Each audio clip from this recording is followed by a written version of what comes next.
of guys give you a shit about that, but the women here love you, and we appreciate the fact that you see what we go through every single goddamn day. So, listen, I'm sorry I screamed about the Epstein stuff, but it's fine. I'm a It's fine. survivor. You clearly, like, this is very emotional for a lot of people, and I'm totally fine with that. That's like it bothers me 0%. This is very frustrating, and I sometimes I kind of like, other than saying what is happening, I don't know. I feel very helpless because it's all there's nothing other than just kind of reopening these. I don't know how to phrase this.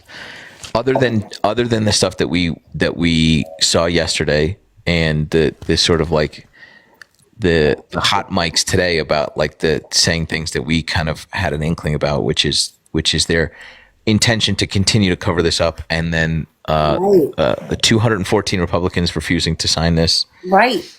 And well, for reasons that I can't possibly fucking begin to fathom to understand why they would do something like this, other than to continue to protect people involved in this, and one particular person in specific. And yeah, they're hiding people, and that's the thing, right? So the reason I won't keep you on long, you know, I know that you've got like so many people that want to talk to you, but I'm going to say this, right? When I was 12 years old, that was the first time that my stepfather touched me. When I was 13, that was the first time my brother touched me. When I was 14, that was the first time my cousin touched me. And it goes on and on throughout my entire teenage years into my mid-20s, when I finally found the power inside myself to punch back. There are so many women that I have experienced exactly what I have experienced, which is why I'm going to be 57 years old next month. On September 13th, goddamn, I was born on Friday the 13th, 1968. I'm not fucking lying. I'm being very truthful about what I've been through. Just give me 1 second, GT, please. 1 second, and then I'll shut up. You're fine. There are so many women who are going through what I am going through, and we don't have a voice at a national or an international level. We have folks like you on TikTok. They don't talk about this in the news, you know. We have folks like you who are out there trying to get our voices heard. And what happened on the steps of the Capitol yesterday, for the President of the United States, after they even stood there, two of them said, "I voted Republican. I voted for you, Mr. Trump, President Trump, please help me." And he still doesn't want to get behind it. Why? Right. Tell me why. We know why. We know why. He's either part of it or he's covering for someone. What is it? Right. And I'm sorry I came on here and bawled my eyes out. You're fine. I'm sorry. I adore you, and thank you for listening to me. Of course. I know that this. It's awful, man. I'm reliving my freaking trauma every goddamn day. That's what I was saying, is that this re-victimizes people every time that they have to hear this. And it is really upsetting to watch the sort of power imbalance continue to wreak havoc on victims not even involved in this, clearly. And that's really upsetting to hear. I'm really sorry that you're going through that. Sure. I'll ask you one question and then I'll leave you, and you can answer it to the group and let them. So why is it that all of those Republicans that are sitting in the House right now that are unwilling to sign that? How do they face their voters when they know that they're literally signing a bill that hides the atrocities that have been perpetrated on children in this country? So how, I don't get that part. That's the part I need you to explain to me because I don't understand. I think the explanation is the same that everyone else reaches, is that they feel confident enough in their position that they aren't going to be held accountable by their constituents, and they don't feel like how a human being should feel when they are told something like this. So no empathy. It's more sinister than that. It is an intentional sort of I don't know. I don't know them, but like They're killing me. I've talked a lot about this last couple of weeks and months about like perception being a reality, because like we can only, our reality comes from the perception of what is happening, and so the perception is experienced, right? And what we've experienced. The perception is that not only is this, do they not see this as a sort of like thing that's going to threaten their candidacy or whatever, they don't. They are choosing to ignore the emotional baggage and weight of this for everyone involved, clearly, and like it's a sinister, and we've come to expect nothing less from these people. They have no spines. Ask them to do anything about anything that would benefit their constituency, and they'll look to how that they can improve their power and enrich themselves. And that is not, it's not only, unfortunately, for the Republicans, though it seems to be overwhelmingly the case on that side, but that includes some Democrats too. And I'm really, that's why. Well, GT, thank you. Of course. No disrespect. I know. With your video reacting to that woman. Yeah. That set me off. And that's not, I don't get me wrong. I need to feel this stuff. It's part of my healing journey. So, I'm sure everybody's going to laugh at that, but it is. No one's going to laugh at that. Nobody laughs at that. But thank you. Thank you for listening to me. And appreciate you. Everything you do. Good night. All right. Good night. Good night. I was going to say my girlfriend was also born on Friday the 13th. So, just FYI. That's what I was going to say earlier. Yeah, okay. Well,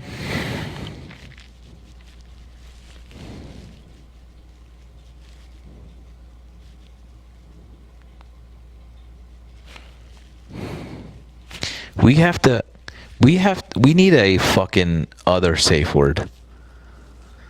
I have our safe word, I need a chat safe word. Can we do that?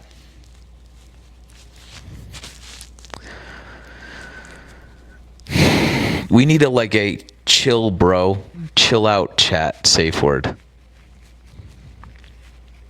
Because sometimes we get our fucking elbows out a little too much, and then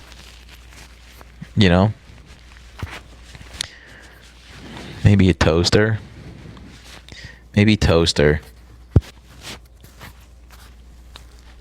I know that's triggering for a lot of people, and it's clearly I can't begin to pretend to understand how to navigate that.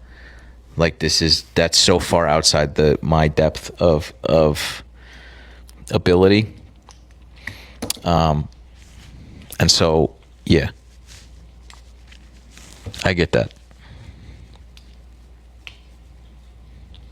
Maybe a toaster. Groin kick. Anyway, I guess what I'm saying is like maybe we got to work on And I'm not gonna fucking police you, but sometimes just take the temperature before we lambast our own. It also will not disincentivize people to come up here. You know? That's all I'm saying. Cause yeah, anyway. Great. I was expecting a much different approach with that message that I read. So clearly I wasn't ready either. So anyway, I appreciate you guys. This is what I'm saying. I know that there's a lot of stuff that we talk about that is like incredibly sensitive for a lot of people in different communities and for different walks of life, and like that's really, it comes with the stuff that we're talking about, which is broad and far-reaching. Like this is affecting everybody massively in a bunch of different unforeseen kind of ways. So yeah.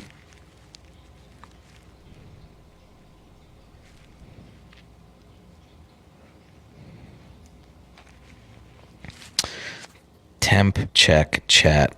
I like that, except I would never be able to get that out of my stupid gums. Can we get some fucking ops in here, please? Can I please get somebody who doesn't like America? One of you mouth-breathing fucking conservatives. Can we please just do me a favor? Fuck me. Just can we please? I need a background, dude. I need a background. Democrats aren't the answer. What is?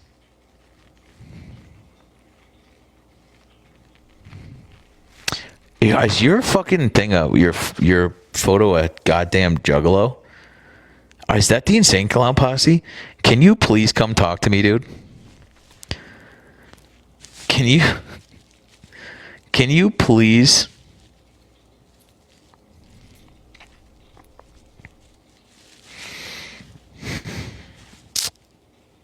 I'll take either Republicans or chronically online leftists who are completing their horseshoe journey these days. Either one. I'm fine with either one. Well, come on in. Or juggalos. It's implied in the former.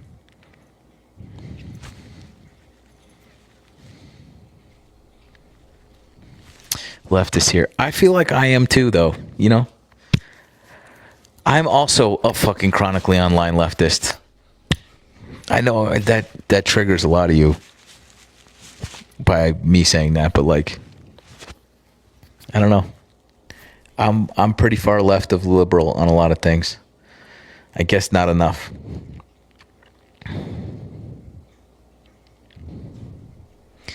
I'm more than happy. I would much prefer to talk to Republicans, though. Yes, Amy. Sorry. Republicans, but not F-man. Let me rephrase that. Republicans with higher than room temperature IQ levels. We're looking for 60 and above. We're looking for, I will take 61. No chiropractors.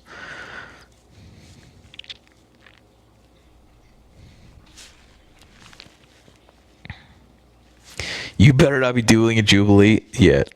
No.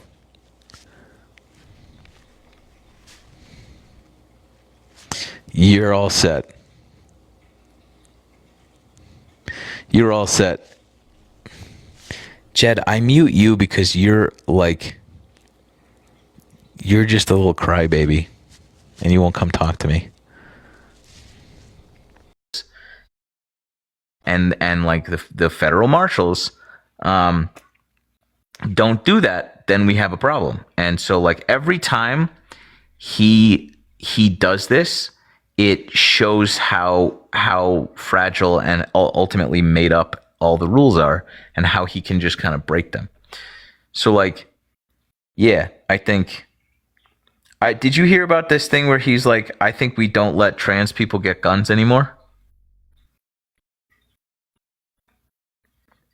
I haven't heard anything about that. But you make valid points. I try. Yeah. So this new thing where, go on. Go ahead. Yeah, I don't like in the last 5 hours he said something about like we need to stop, or Republicans are making a big noise about trying to restrict trans people from getting guns based on zero empirical data, based on vibes, based on all this shit. The people that and psychotically, obviously, the people that rail against shall not be infringed and under no circumstances taking guns away from American citizens, regardless of how they self-identify, should be an enormous red flag. But you would assume that would be the case, except we don't see that. Instead, we see people sort of getting on the internet. I don't know to what end or how valid this attempt is going to be, other than Trump just kind of like doing things to piss the libs off. But like the reality of taking steps to remove guns from a group of people in this country means that he can take steps to do that to the next group of people. Yeah, no, he's definitely egotistical. He's, like I said, I didn't vote for him personally. Yeah, I know. I'm a Clinton guy. You're a what guy? I'm a Clinton guy. You see, I have traditional fundamental values, right? Yeah. But Clinton was my favorite president because he balanced the budget, right? Do you agree with that or no? I mean, to an extent, he did do that. Sure. Like, yeah, I also, sure. I guess what would it have taken you to look at this sort of like fiscally ruinous first term that Donald Trump had and look at that and go, probably not again, right? And then not participate this time around? What would it have taken for you to like get off the couch, James? You want me to be upfront or you want me to be honest with you? We'll all be dead so soon. Listen. Might as well. Listen, it was between the lesser of two evils. I mean, yeah, Trump, he doesn't, how can I put this? Well, if that's the case, the lesser of two evils, you were like, neither? No, because look, Biden was doing some weird shit. He was like Biden wasn't running. Right? It was Kamala Harris. That's what it came down to. Yeah, Kamala Harris, no, she laughs too weird, dude. Like, she'd be laughing at shit that's not even funny. Like, it was off-putting. It wasn't anything political. It was about her character. You know what I'm saying?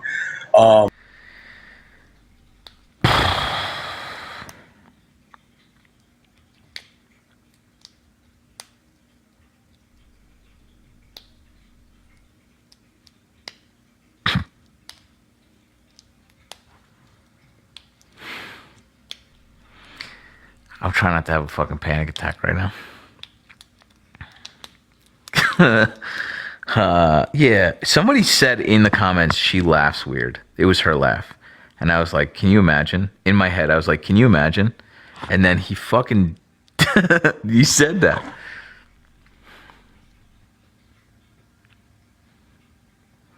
That's nuts, dude. Damn, that sucks, man.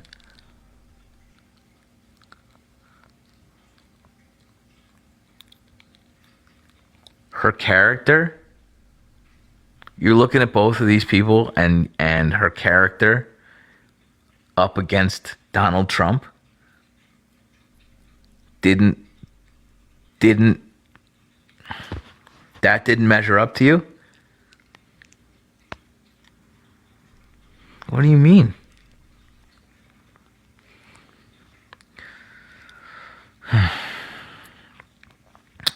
Hear that, ladies? Hear that, ladies? It's not misogyny. You know, all you have to do is become a lawyer, esteemed lawyer, district attorney, a DA, then a senator, then the vice president of the United States of America. And if you accomplish all of those things, just make sure that you don't laugh weird. Because then James will assassinate your fucking character. Not misogyny, though. It's not. It's not. Okay? It's not. You just... You know, you guys just laugh weird sometimes.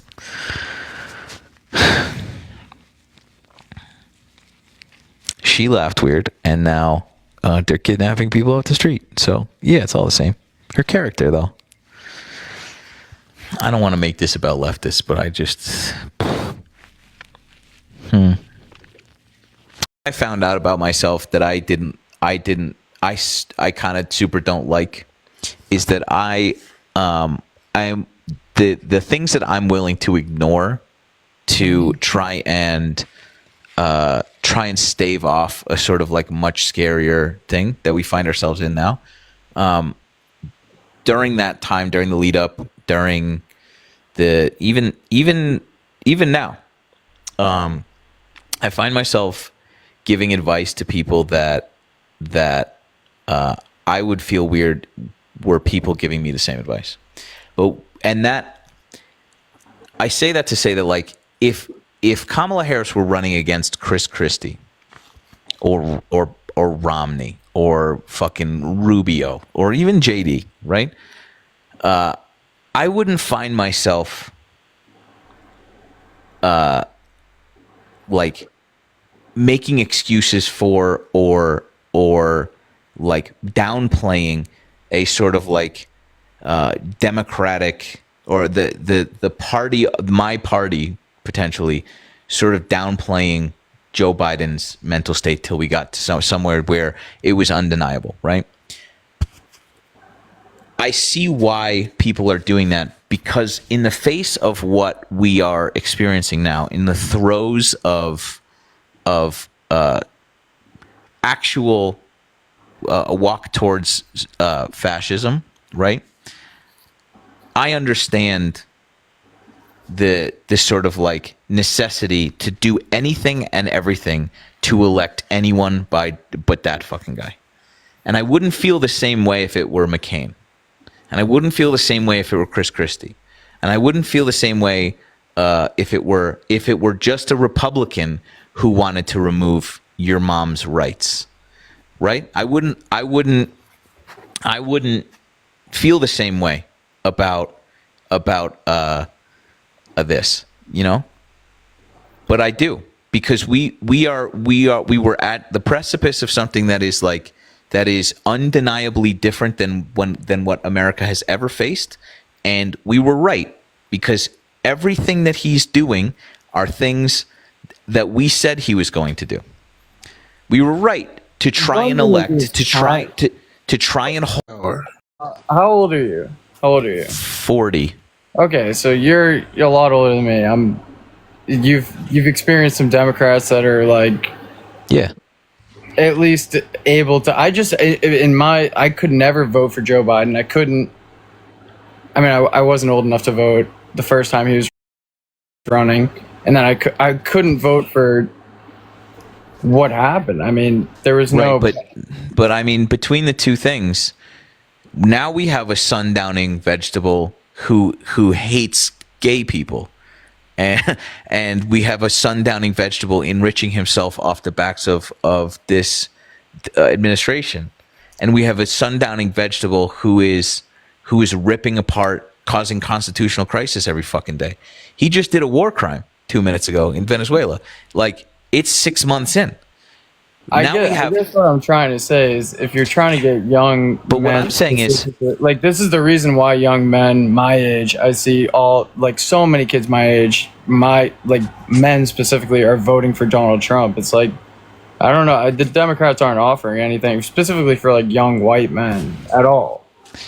but like, again, you keep mentioning Joe Biden as if he was the candidate. And it wasn't. It was. I mean, he essentially was. He was the puppet candidate up until 3 months before, and then he dropped out, and then there was no primary, and then his vice president was put up for election. That was a bit ridiculous. Can I just like workshop this with you? If you're the if you're the fucking manager at Applebee's, right? You're the general manager at an Applebee's, and you go out sick, and I'm the assistant manager at Applebee's. I think the prompt is already fucked up when you're comparing the United States government to fucking Applebee's. I'm just doing that so that you can We're not an Applebee's. The country is not an Applebee's. You can stay on the same page with me. I don't think so. Applebee's stands for nothing. You can put anybody into an Applebee's anywhere. It's not a literal. I'm saying the person who is primed. It doesn't matter. It's not what this. Has that ever happened? Hey man, listen to me. I'm saying that the person who is trained to take over the office, should something happen to the president, is absolutely the most likely, most vetted, most capable candidate in a 3-month time frame. It absolutely is her. So I don't think that that argument makes any fucking sense, to be honest. And when you say that they didn't have anything to offer you as a white man in America, I don't know what the fuck you're talking about. Personally. Look at your comment section right now. I'm not talking to them. I'm talking to you. Your comment section is what I'm talking about. I mean, your comment section kind of embodies what the Democrats are right now. You need your hand held. There's a bunch of angry white women in a TikTok live. But hold on. Saying that I'm an ignorant white kid. Well, if the shoe is the shoe, you need your hand held. But I'm telling you, like, for me as a white man in America, you're calling me a white supremacist in the group chat. Stop reading the comments and talk to your boy. Come on. Talk to your boy. This is what we're representing here. It's the same if I were going to a Trump live right now and I would say shit about Trump, I'd get the same comments except their version of it. I don't know. Yeah. It's the same shit. All right. Well, what I think, you guys aren't selling much. I don't know. Why don't you listen to me for a second? What I found as a white man in America was that one side was going to demonize and continue to like whittle away rights for my friends, to make this place in America less safe and less stable and less financially like viable for me. What I saw in America is, or what Kamala was offering me, was an opportunity to try and stave off some of this fucking madness. She wasn't offering me a fucking handout, or she wasn't going to hold my hand and say that, like, I deserve this the way that seemingly that you do. But I found meaning. I don't know if you can. I found meaning in the idea that, like, the people who are being targeted by this administration right now aren't going to be targeted under a president, Kamala Harris. And that was enough for me. I'm on board, like, genuinely. Like, policy-wise, I do, like, there's not a lot of Republican policies that I would side with, genuinely.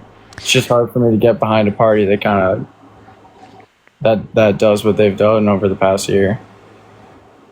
Because the other party did worse. And promises promises to do worse. Then it's like, I think both I mean, what are we even doing here? They were just going to keep going lower and lower, and then I don't know. I don't think that. Who do you want to be the Democrat to run next election? I don't know, fucking Jon Stewart. Jon Stewart, come on, give me somebody real. The current president was a fucking talk show host. All right, who would you like to see run? Like, who do you think? Genuinely, Democrat to Democrat. Donald Trump wasn't a Republican. Democrat to Democrat. Who do you want to be the Democrat nominee? It's not a hard question. You just asked me and I just answered you. Here's the thing. I'll give you a bunch You're of. being dead serious, Jon Stewart? Why not? I don't know, dude. Is that realistic? I like Gavin Newsom. For all the people in the chat. Why? I would vote for Gavin Newsom. Why? I don't know. He's untouched by whatever the fuck's going on with Biden, and How does that make him a good legislator? I like his policies. I think he's kind of similar to Joe Biden, policy-wise. Yeah. I think so. Yeah, I don't think Like- it's too far off. Like what? I bet he'd put a lot into infrastructure. I bet he'd have a strong border policy like I believe Biden did, which people that probably won't like. Yeah, I mean, a lot of stuff. I guess- He's not gonna be like Trump. He's not going to give huge tax cuts to corporations. Even though, as much as Trump, I mean, they will give tax cuts, but So are you concerned that like Kamala wasn't far enough left? I'm concerned that she was holding up a vegetable and then was telling the American public that he was fit to run. And But here's the thing: you're making this moral argument as to why you couldn't vote for her. Like this, that's what it comes down to. It's a moral. It has nothing, right? It has nothing to do with her She lied policies. to the American public. Like, Well, so here's the thing. Here's why I don't know you. So I don't understand why you can look at that as a reason not to vote for somebody, and then look at the other guy and go, this guy represents a sort of like moral. I know that you didn't vote for him either, but I don't agree though. I don't agree that I think that he's offering something to people that the Democrats aren't. he lied about the election being stolen. He tried a coup. No, but it's clear. I mean, you can't argue that he had the majority vote. Like, there's something that. No. In 2016, it should have been disqualifying for him to even run again. He should be in prison. He should have been in prison. Clearly there's something that the American public sees in Donald Trump. I mean, that's not something that. But what I'm saying is, there was something that America saw enough in Kamala Harris to vote for her also. But what you're saying is you couldn't vote for her because of this like moral failing. But Yeah. like in comparison to this other sort of administration's moral failing, she had a fucking speeding ticket. And what I'm trying to understand is why looking at the sort of like hell that this has unleashed, everything we were right about, by the way, you couldn't find yourself to see past this sort of I guess hiccup. to me, lying to the American public about the president of the United States not being like cognizant or like there. I mean, he really truly wasn't for years, and everybody knew it. And it was why would you look at the other guy who lied about I don't stealing look at the other guy. election? I couldn't vote for the other guy. That's where like Democrat, like it's the argument. I mean, But understand, in a binary system, you are tacitly saying, I'm going to not support the thing that could stop this. That's what's frustrating.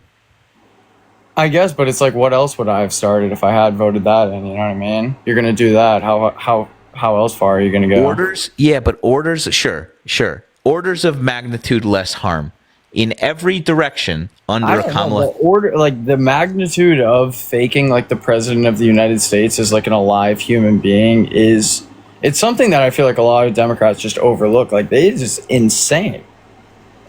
Yeah. It's just how could you ever try to convince somebody? The only way you could convince somebody to vote for I'll tell you why. I would rather is Hitler.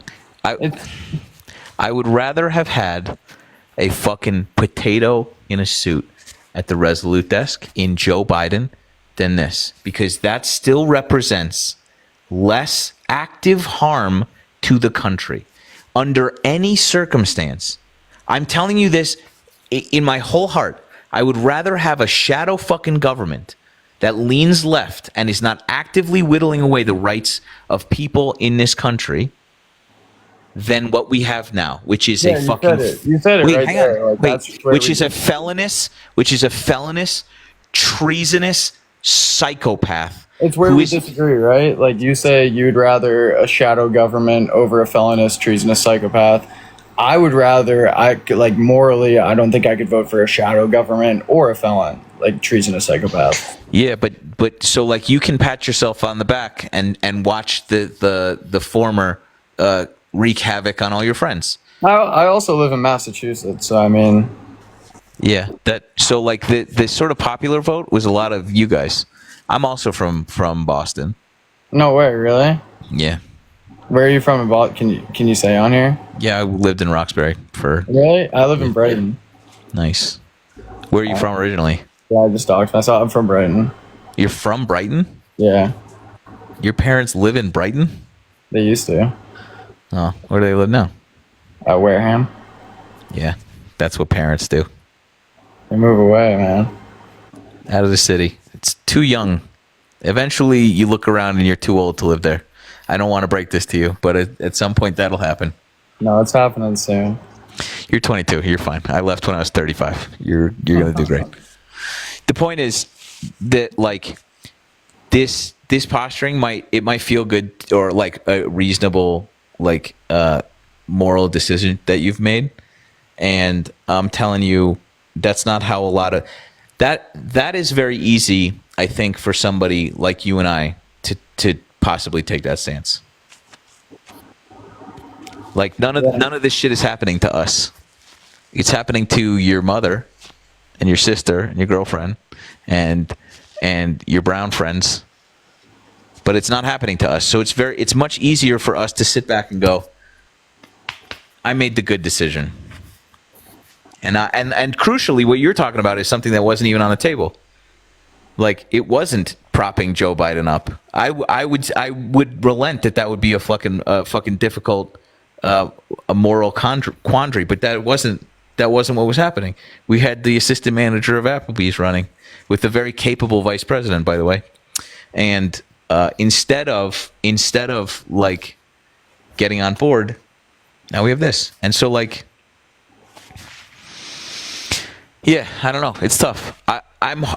I will also like relent that like the Democrats need to have something more than it's not the other guy. That has been every time we've run against him, we've always thought that was enough because it was so psychotic, right? That is all I'm trying to say. I agree, but them not delivering on that does not make the other thing not true, and unfortunately there is a ton of evidence. Yo, somebody said, I hope Tim Walz runs again. He's going to get... I mean, that was a fucking stupid comment. Continue, but... Yeah. I mean, come on. I don't know. I respect... Thank you, though. I respect you taking the time to talk to me respectfully. Sure. I hope you have a good night, man. Listen, I'll tell you this. It's important for, like, white dudes who find themselves like even marginally on the progressive side to find other white dudes and like realize that it's not fucking it's not lame to care about people. It is like every high school bully's anthem that is working to convert dudes like you to Trumpism. You know that. I hear you. It's like I'm on your side, but all these people that are commenting Coach Tim, like I bully them? Like that's so crazy. This dude is not a football coach. do you play sports? I did. Not anymore. What'd you play? Played hockey, played lacrosse. You played it. How good were you? I played hockey. Not very good. Played high school. All right. Well, you understand. What was you had a kid on your team who sucked. I play golf now though. I'm getting nice at golf. No, you're not. Golf is the worst. I'm getting nice at golf. I started in March. I'm actually getting nice. Yeah. Lots of women at golf. Anyway, just next time you're at golf, look around and tell me that you're at the right place. Anyway, at hockey, when you were playing hockey, dude, Okay. there was a kid on that team that you fucking hated who is lame as shit, right? Yeah. Right? You fucking Yeah. hated that kid. I had a bunch of them. Just the dumbest, not even dumb, just like nothing redeeming, right? And then you go play, and guess what? If someone takes a swing at your guy who sucks, what are you doing? Yeah. You're gonna hit him. You're They're gonna on back your the team, ball up. dummy. I They're on hear your you. team. They I are. hear you. Just like I'm just trying to get you to focus up for a second. That's what we need. Like you need to like lock in for a minute. These guys, I don't agree with everything that they say. They don't agree with anything I say. But if that fucking Trump dumb dick takes a swing at me, guess what? The boys are gonna have your back. Yeah, fuck yeah. You got to have their back too a little bit. I got you. Thank you. I Appreciate you. appreciate you too. Have a Thanks, great man. night. You too. Yeah.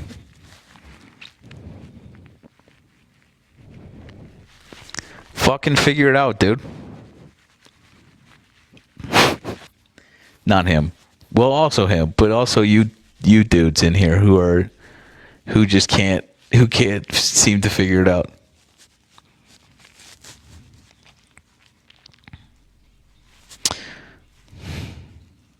I'm looking at the chat. It's all just friendlies. It's all just friendlies. I didn't mean to throw you guys under the bus. You guys aren't the lame fourth liner. Okay? You guys aren't the lame fourth liner. Most of you. Some of you are. Some of you are. It's tough love, dude. But know that the lame fourth liner who I hated, whose name was Jason, who sucked and I hated, who was a bully, who sucked, couldn't fucking skate his way out of a paper bag. If he got lined up, I was going out the next shift to take that guy's head off. That's and I know that the sports reference doesn't hit for for a lot of you fucking nerds. But like, that's always how I look at this. That's how I look at it a little bit. It's a ham-fisted analogy. It's not the cleanest. But lock in, man. We can bully him in the locker room. But we're on the ice right now.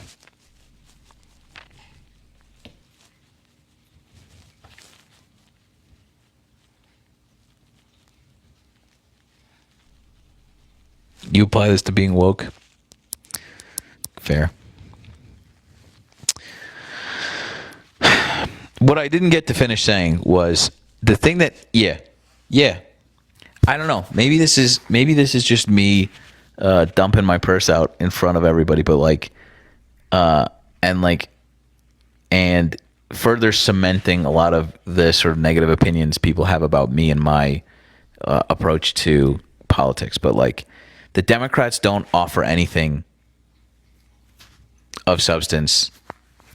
There's no, like, we have policies, right? We don't pat ourselves on the back the way that we do. We should, the way that they do. We don't highlight this. We don't make fucking sizzle reels about our and the main thing that we ran on the last 3 motherfucking times this psychotic asshole ran was that at least it's not this guy. And that should work if everyone was like level-headed and engaged, but they're not. Most people are mouth-breathing fucking morons. The vast majority of people in America cannot read. And we need, and what's fucking nuts is that they've captured this sort of like blue-collar like working man who is not engaged enough to understand that they're voting against their self-interest. And it is our fault for not identifying that. She didn't, first time home buyers, sick, dude. I still can't afford groceries. Yeah. I get it. That is a valid fucking criticism. However, it doesn't change the fact that Hitler was running for president, and that like not engaging this time allowed this guy to come in and unwind 70 years of democracy. You can be upset about what they're not offering you as a white dude in America. I get that. You can just throw a fucking temper tantrum all the way to the voting box and pull that lever and cry about it. And then on fucking January 21st, go to the White House and start protesting. Which is what we should have been promising to do. Which is what we should have been promising to do. We should have said, your approach to Gaza is untenable. We are going to vote for you, and then we are going to fucking burn the building down if you don't change. That's what our fucking campaign should be. It's easy to look back on this in hindsight. It's easy to look back on this in hindsight. You should have things that we're running on. You should convince people not to vote against their own self-interest. You need to fucking change and listen to and actually engage in substantive, like, societal change. Yeah, but we didn't do that, and now we have this, and it's because of our failing. It's because of their failing, and it's because of, sorry, whatever your name was just then, coddled, entitled dudes, people. I'll say, not just him. It's constructive criticism. Thinking, well, if there's nothing for me in it, why would I do this? Yeah, that is a really short-sighted. That makes me mad. It's a really short-sighted answer to this. They did one thing that I didn't like, so I'm not gonna vote to make sure that they don't, abolish gay marriage. Yeah, that sucks. It's frustrating. But also, we need to fucking figure it out, man. We need that kid to line up. In the midterms, we need that kid to line up. And yeah, vote for Ed Markey and Senator Warren. But, like, I don't know. Yeah, we need to show. So, yeah. Anyway.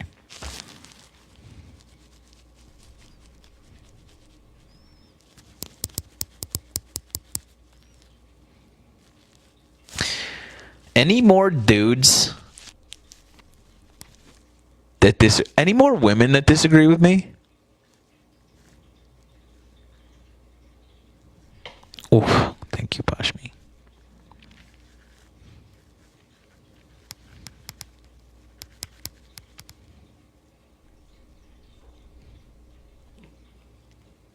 No.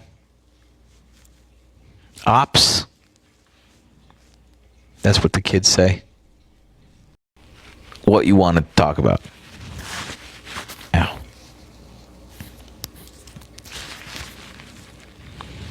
Liam's next.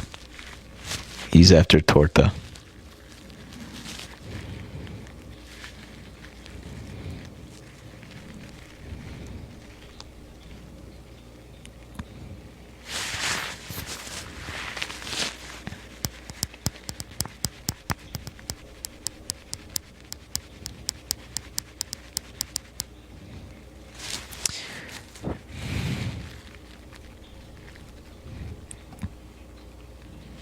Yes, stuff. Ooh. Ooh. Ooh, I like this approach, dude.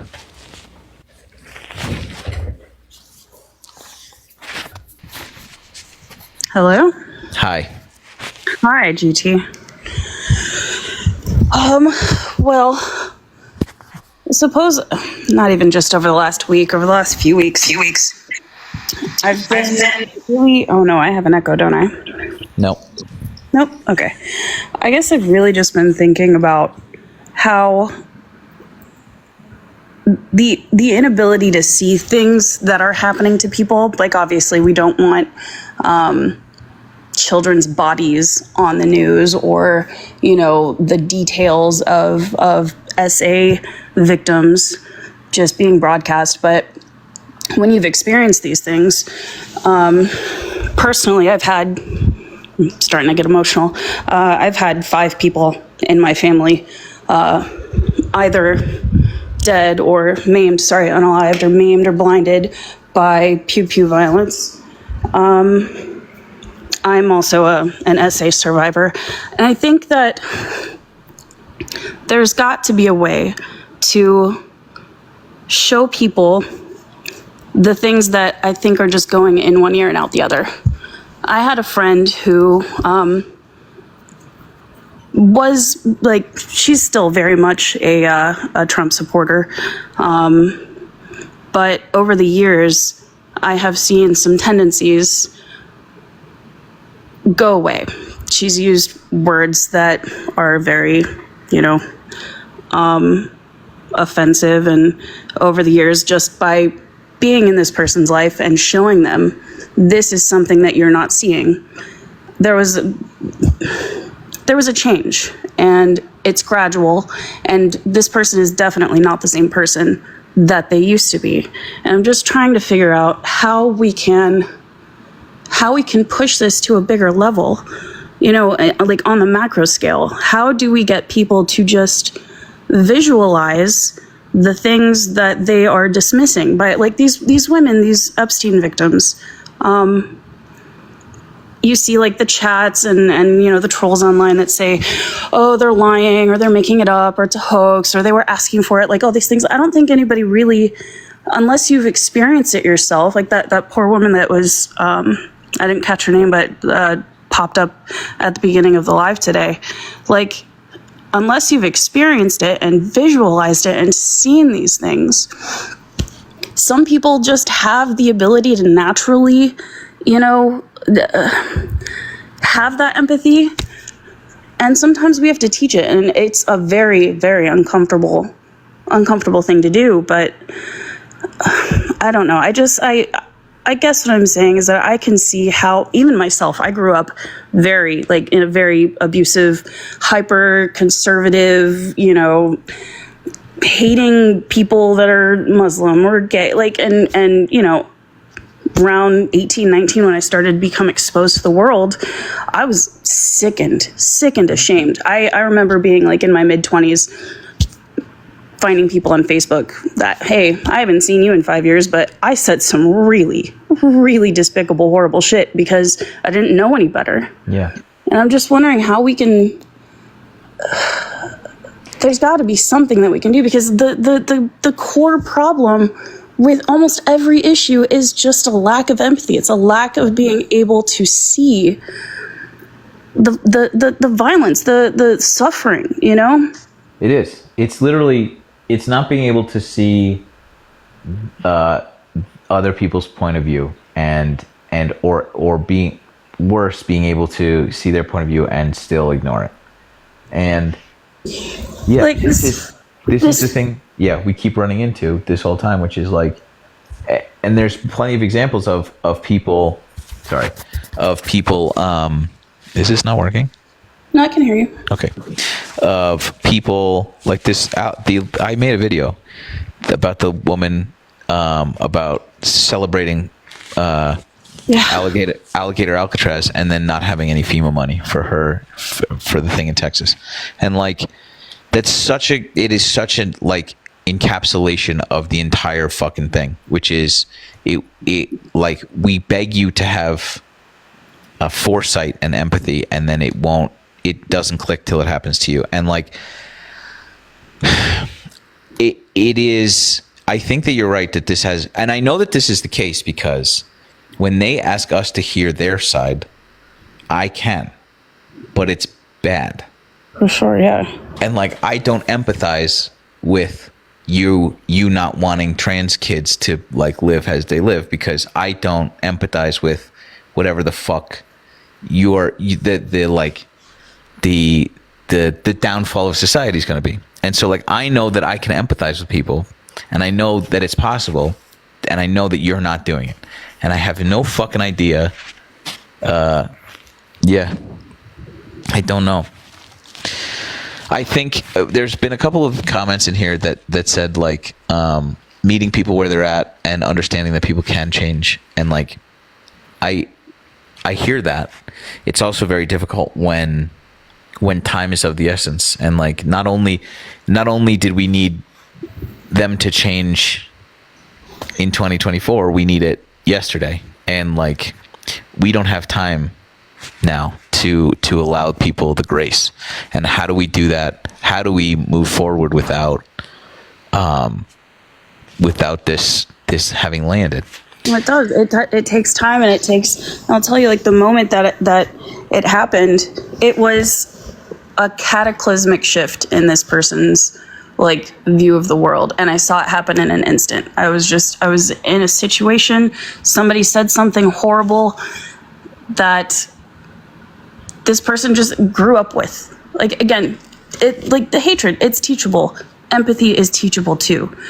She saw the look on my face when I had to like excuse myself from the situation, and I should have been the one in tears, and I kind of was a little bit later, but like I could just see it all over this person's face, and I would not, my father was, before he passed, a Trump supporter. I remember I had to, the chat's gonna cook me here. I had to fill out his ballot for him because he had a stroke and he couldn't write, and I had to check Donald Trump's box. That was a kick in the stomach. But like, my father was one of the kindest, most loving people that you could imagine. He just got wrapped up in this hyper Christian conservative, this sort of Fox News bubble, and having seen how people can go from one extreme to the other in both directions, there's got to be a way to harness this. There's got to be a way to like, how do you look at like the Alex Joneses in the world? It's, saying something like something as horrific as Sandy Hook was, no, I'm not even going to say the word. I'm not sure if that's going to get your life kicked, but like, have you, I think it was 2009. Do you know who Nada, I think her last name was Sultan, was? It was in Iran. There was like this uprising that was going on for one of their elections, and it was like sort of like the start of these like cell phone, the start of the internet, not start, but like when it was getting more prolific. Arab Spring. Sorry. Arab Spring. Yeah. So, well, that video, like, it went, all over mainstream news. How do you see violence like that and not have it hit you in your chest, Yeah. And it's desensitization, I'm sure, is a big part of it. I'm starting to lose hope, man. Not bad. No. I don't know. I feel like there could be so much good, but I don't see the A to B of it all. The checklist of do this today, do this tomorrow, and we can have a better future. I don't see what we can do. And it hurts. Yeah, I agree. I think the small part or big part that you're missing, I don't think empathy is teachable, but I think you can unlearn things that allow you to feel empathy. So the thing that you were speaking about, when you say, well, people won't know what it's like until they feel it or until somebody that they love experiences it, is because people can't see others suffering if it doesn't look like them, right? People like that don't understand it if it's somebody that doesn't look like them. The reason why people can see the genocide that's happening in Gaza and not really act on it is because they've already spent decades dehumanizing them.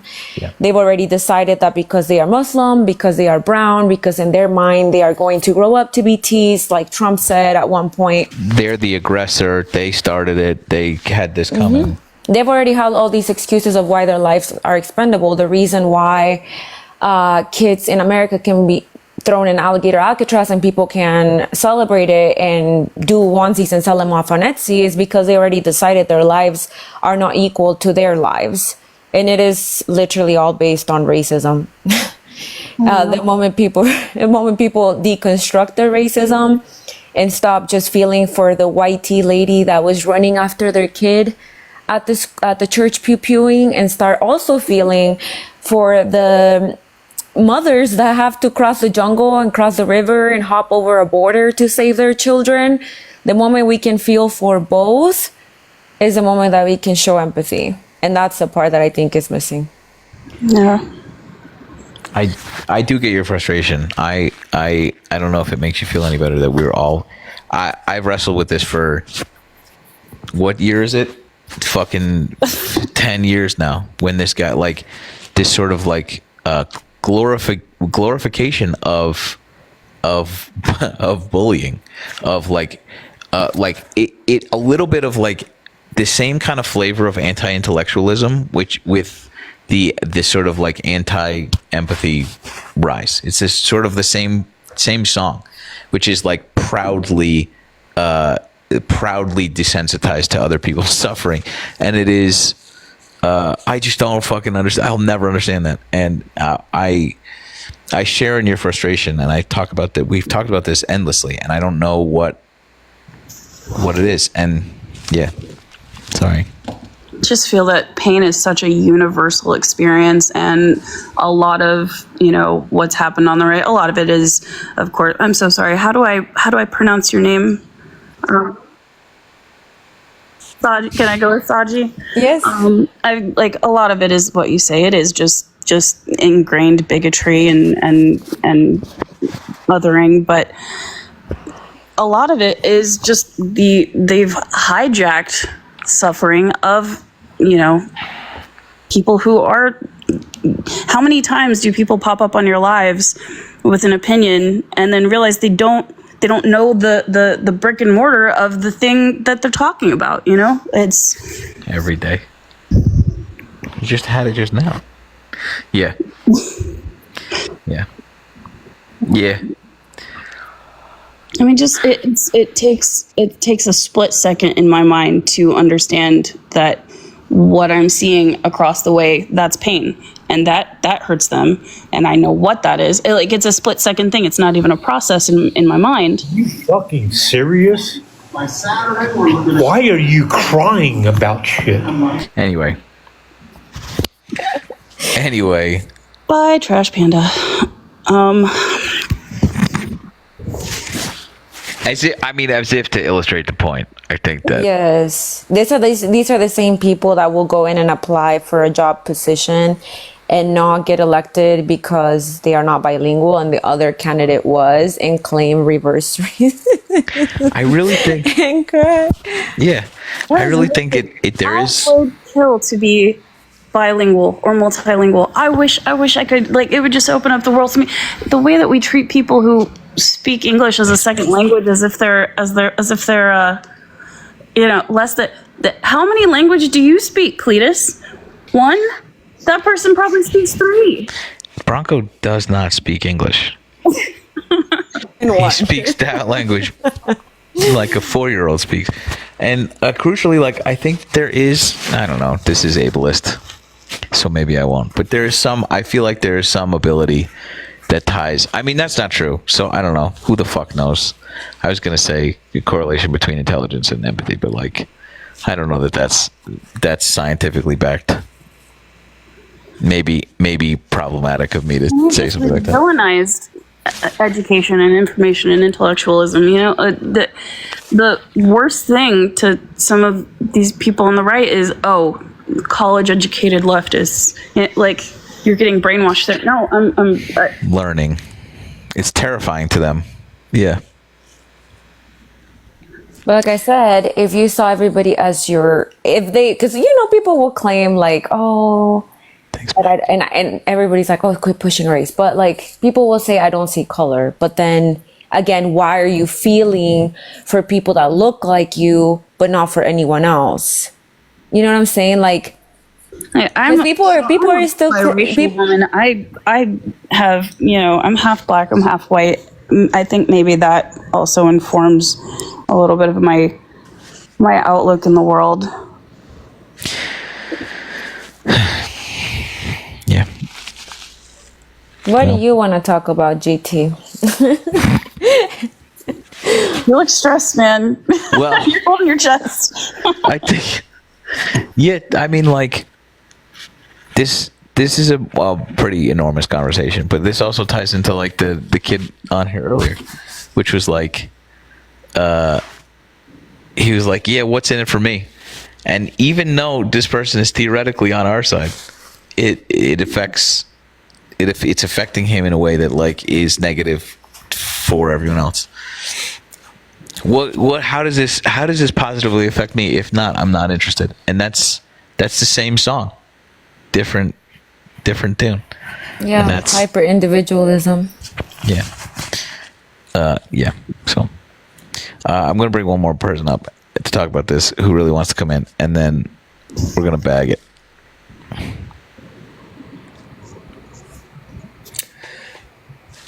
Hey, how we doing? Great. My man, I teach persuasion for a living. And one of the things that always drives me nuts is when I hear from people about their parents. And it's because it's so hard for us to not have that violent reaction to someone that we know has deep love. And yet, how can they believe this? How can they believe this? Okay. Here's what I want everyone to try that's dealing with this same issue. Parents, loved ones, whatever it may be. There is a proven system that takes a long time. And so it does require a ton of patience and it does require a ton of effort.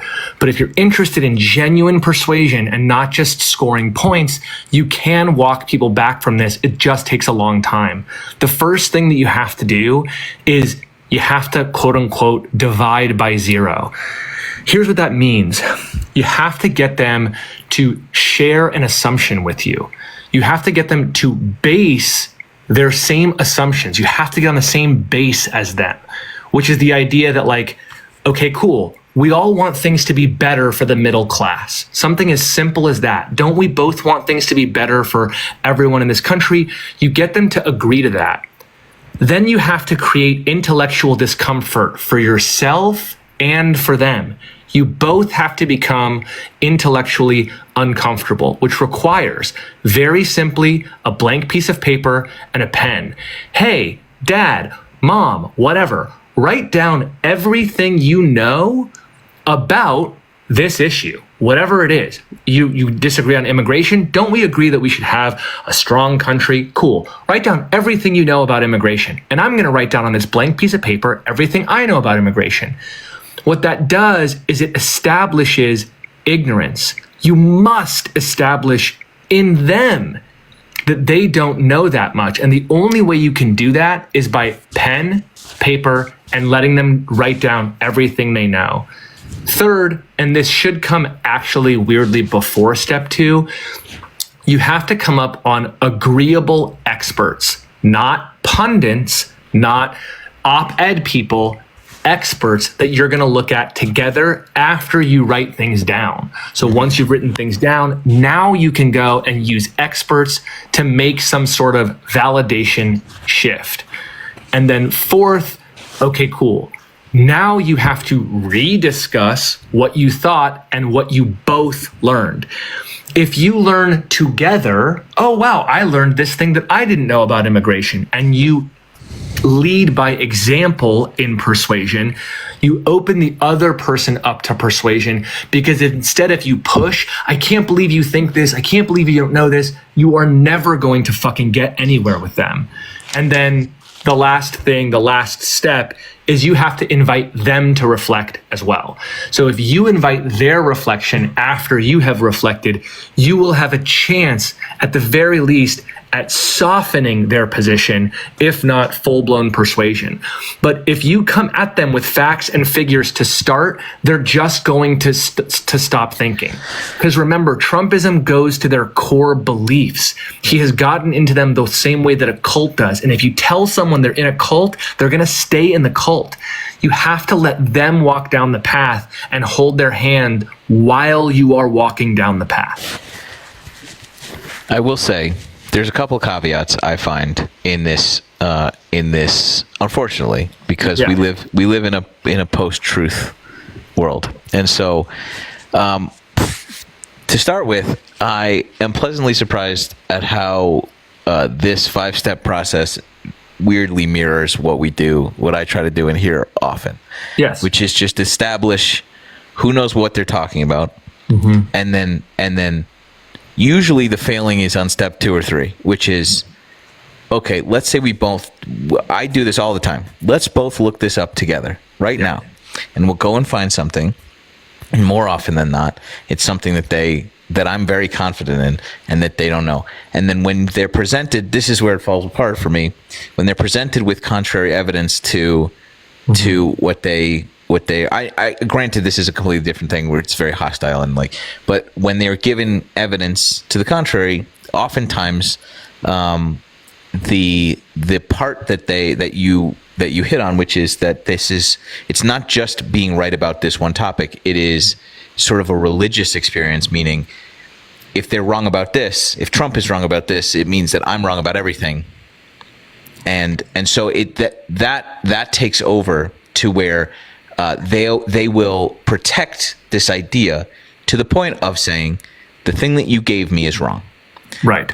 The piece of information that this scientist who's worked 90 years on is incorrect. It is because the alternative is that I'm wrong, and we both know that that's not true. And so this is where oftentimes I find that this exercise falls apart, is that being given new information, provable.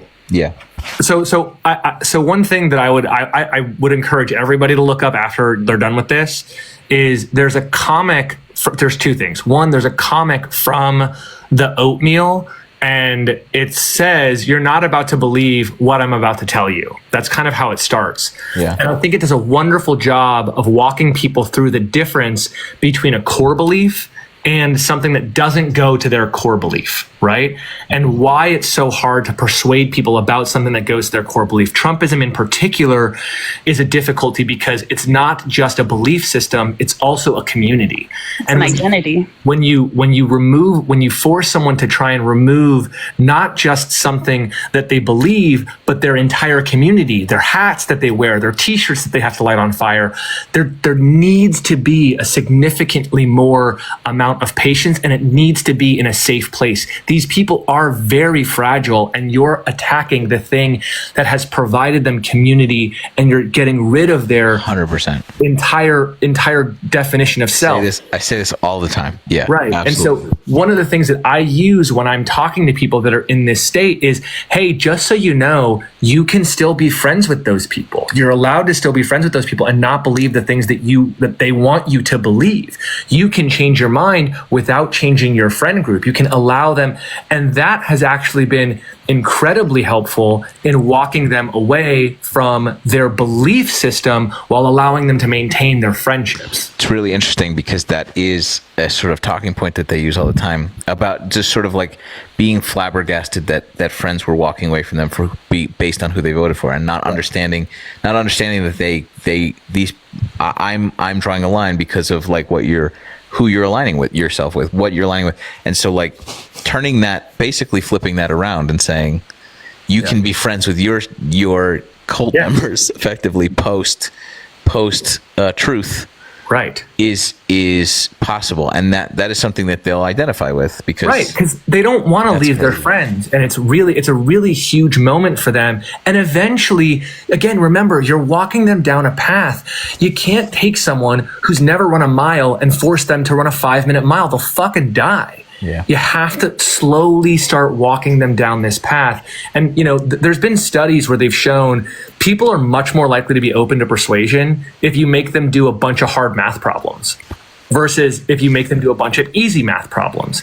And it's because of a confidence in their own intelligence. Mm-hmm. And that same thing is even harder if you're trying to persuade them about something that goes to who they are as a person. Okay, great. There is a little bit, okay, this is complicated. And also, real quick, for the people that are commenting, I'm not doing that, you don't have to do that. I'm just talking about people who want to do the work of persuasion. Don't worry about these monsters. What I want to talk about is, okay, so there is, candidly, nobody's listening. It's just 2,000 people. There is a bit of like sort of morbid entertainment when it comes to in this scenario, laying what you know about things to bear, and more oftentimes than not, like doing this so publicly, having people find out that they actually don't know a lot about or anything about the thing that they are speaking so confidently. Like what I find is there is a reticence to accept that, and it'll further sort of like calcify their positions, despite being shown that they don't fucking know what they're talking about. Yeah. And I don't know. Yeah. The digging of the heels in is always the thing that is in the forefront of my mind when I'm trying to talk to people that I'm genuinely trying to persuade. Sure. The opposite is true when I'm doing something like what you are generally doing here, which is like, okay, I am in need of protecting the space that I am in and making arguments for other people to be paying attention to. That in the debate world, what we do is we're not trying to persuade the opposite side. We're trying to persuade the judge in the back of the room, right? Chat, can I just take a moment to feel validated here? This is can I just please, this is the thing that I've been saying, that I've been fucking crowing 1,000,000% of the time. It's not the guy that I'm in here talking about. It's the person in here watching this person badly argue their side and going, uh-oh, he's not doing a good job. He doesn't know what he's talking about. I don't know much more about him. And then that guy is the one that gets the fucking message. That is 100% of what we're doing in here. Yes. No, that seems very clear. And that's why I jumped on. Only reason I wanted to jump on so bad is I saw Silver and Sajida talking about like trying to persuade people that matter to them. And that's a different thing. When we're in the public sphere, one of the things that we're trying to do is make sure that people are armed with the right ideas and the right logic and the right understanding of the overall issue. And to that end, we have to make it performative in the world that we're in. We're in an infotainment world. We're not in the world of like logically reasoned, well-reasoned. We have to entertain while we provide those arguments for the purposes of the people that are on the fence, that they're here to watch. Like, man, I don't know if I agree with this or I disagree with this. And then they see a guy with a duck on his fucking head making the right arguments and they go, oh shit, okay, cool. That actually makes more sense to me. Yeah. And there's a difference in what exactly we're trying to do. There's room for both of those things. There is room for those moments where you see people that are genuinely open to persuasion.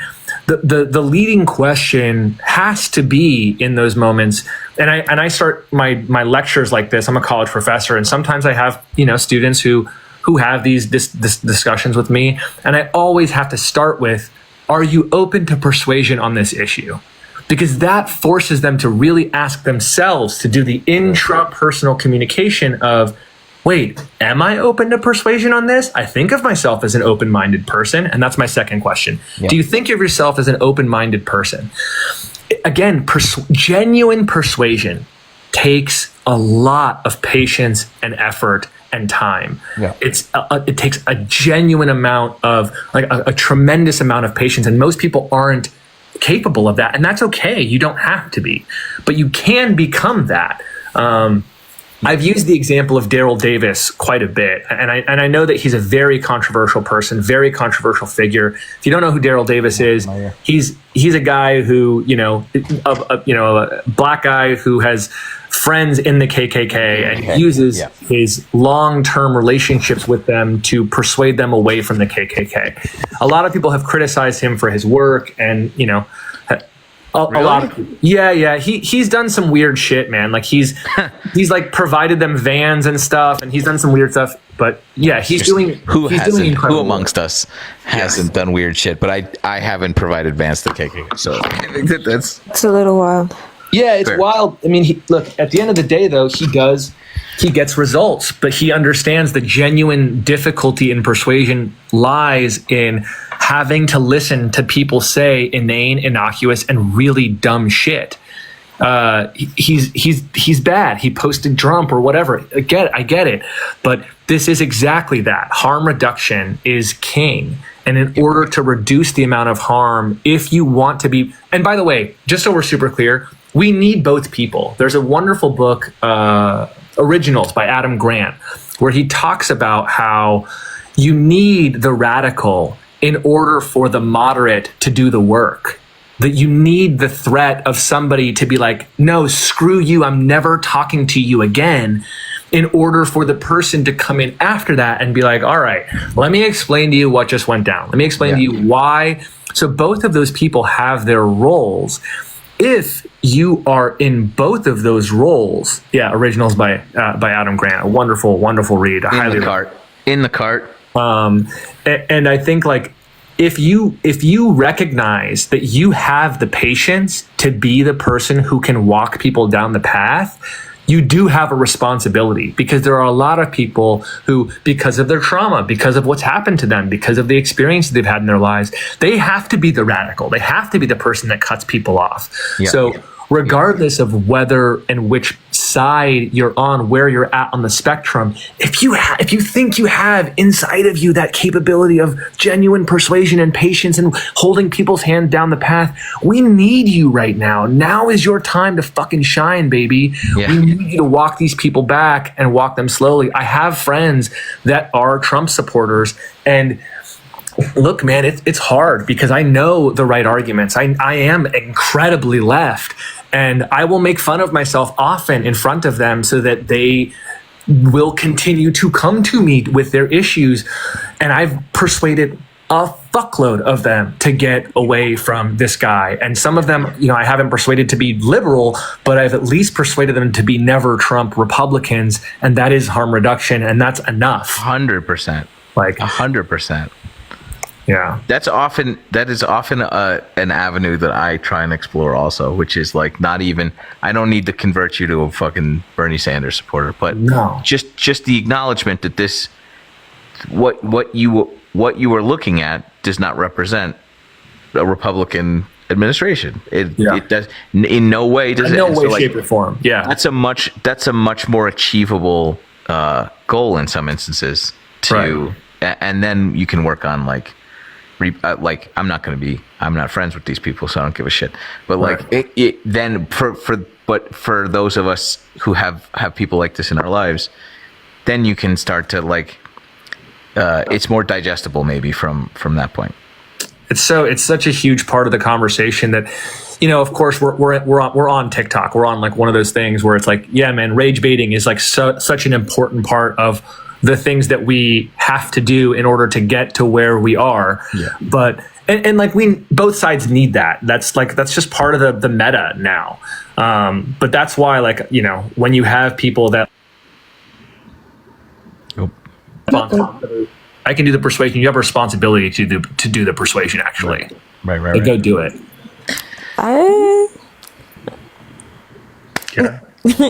I don't know how I feel about saying like I got Trump supporter friends, because I feel like I understand, I agree with you of like trying to talk to people, like let's say in this type of platform where you are willing to and want to do the labor of slowly walking people towards the right side. But as far as like saying and holding people as your friend when these are people that hold bigoted, racist ideologies, I don't know that I could call them a friend, because I feel like that provides a space for them to feel safe and say, well, I can be as disgusting of a human being as I want and be okay with all these people suffering, but I still got a friend and someone whose ideology is opposite of mine. I would love to take this on.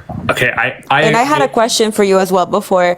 What do you say to your students if they say, no, I'm not an open-minded person? Do you just give up there? Because I feel like I'm a fucking idiot and I don't want to have this conversation. I've had students say like, I'm not open to persuasion on this. I go, okay, great. Like we can move on. I'm glad we established that. Like, and we'll move on.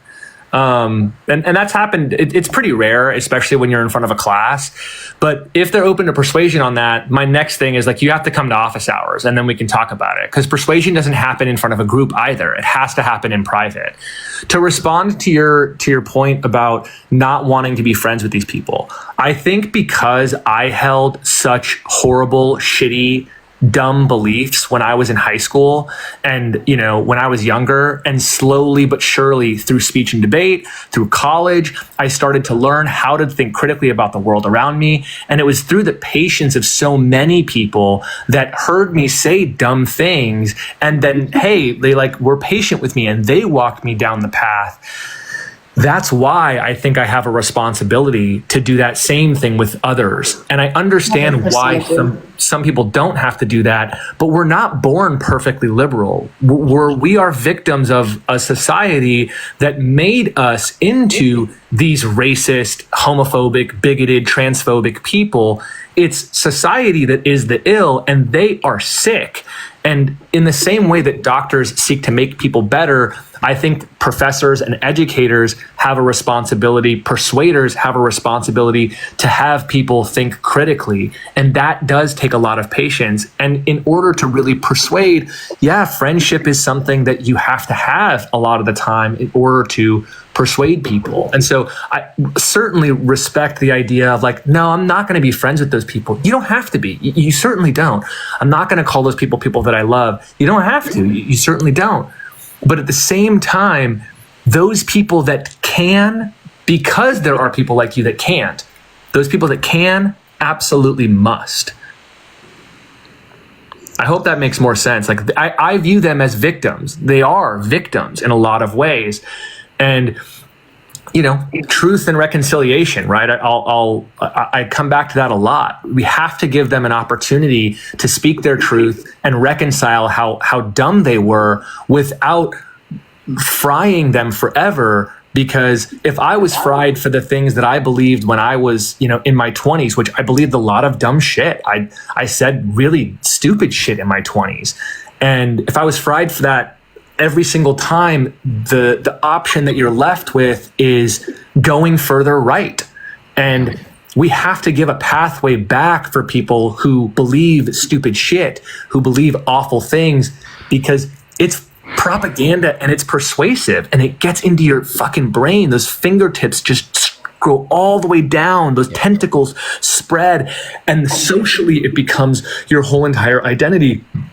I know. I understand blaming them and not wanting to be friends with them, but the only way we can get them out is through patience and friendship and meeting them with love, even though they're insane. And I think, and I know GT wants to say something too, but I think maybe you're looking at this from a perspective of being a professor and it being your duty to re-educate students. And I do 100% think that it's your duty to do that, but I think I'm looking at it from the perspective of a minority. Yeah. And I think I don't think it's a job of minorities to be educating the people who perpetuate the system of oppression.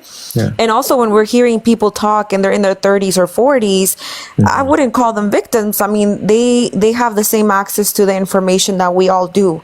They have access to be able to educate themselves and to step out of their own bubble and realize that they've been indoctrinated, right? Yes, they've been indoctrinated, but they can also educate themselves because they continue to choose to be willfully ignorant, and their ignorance, if we want to call it ignorance, is causing harm, violence, and unalivement to those minorities that they are no doubt, perpetuating that hate on. I wouldn't necessarily call them victims. I kind of agree with you, and I kind of disagree with you.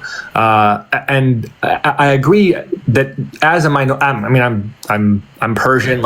I'm certainly a brown man. I've certainly faced my fair share of racism, and I certainly understand the idea that as minorities, you don't have the responsibility. That is definitely not what I was saying before. I only mean the people that have the ability to persuade, that feel within them the patience to do that. I think we have a responsibility to do that. At the end of the day, you're right. There are some people who aren't ignorant. They are choosing this thing and they know what's going on. Stephen Miller is not ignorant. He knows exactly what's going on. He is well studied. He knows what's up. Your uncle, your cousin, who's like not, who hasn't gone to grad school and like just is a high school graduate that's 40 and working at the whatever, you know what I mean? I don't want to like be an asshole and name a job that does this, but like, you know what I'm saying? You know where they work. They generally wear a badge. And People who aren't neck deep in the happenings, political happenings every day in and day out. A lot of people, so many people that I've interacted with, I'll bring up a specific topic and I'll say, what are you talking about? And I'm like, what are you talking about? You voted for this.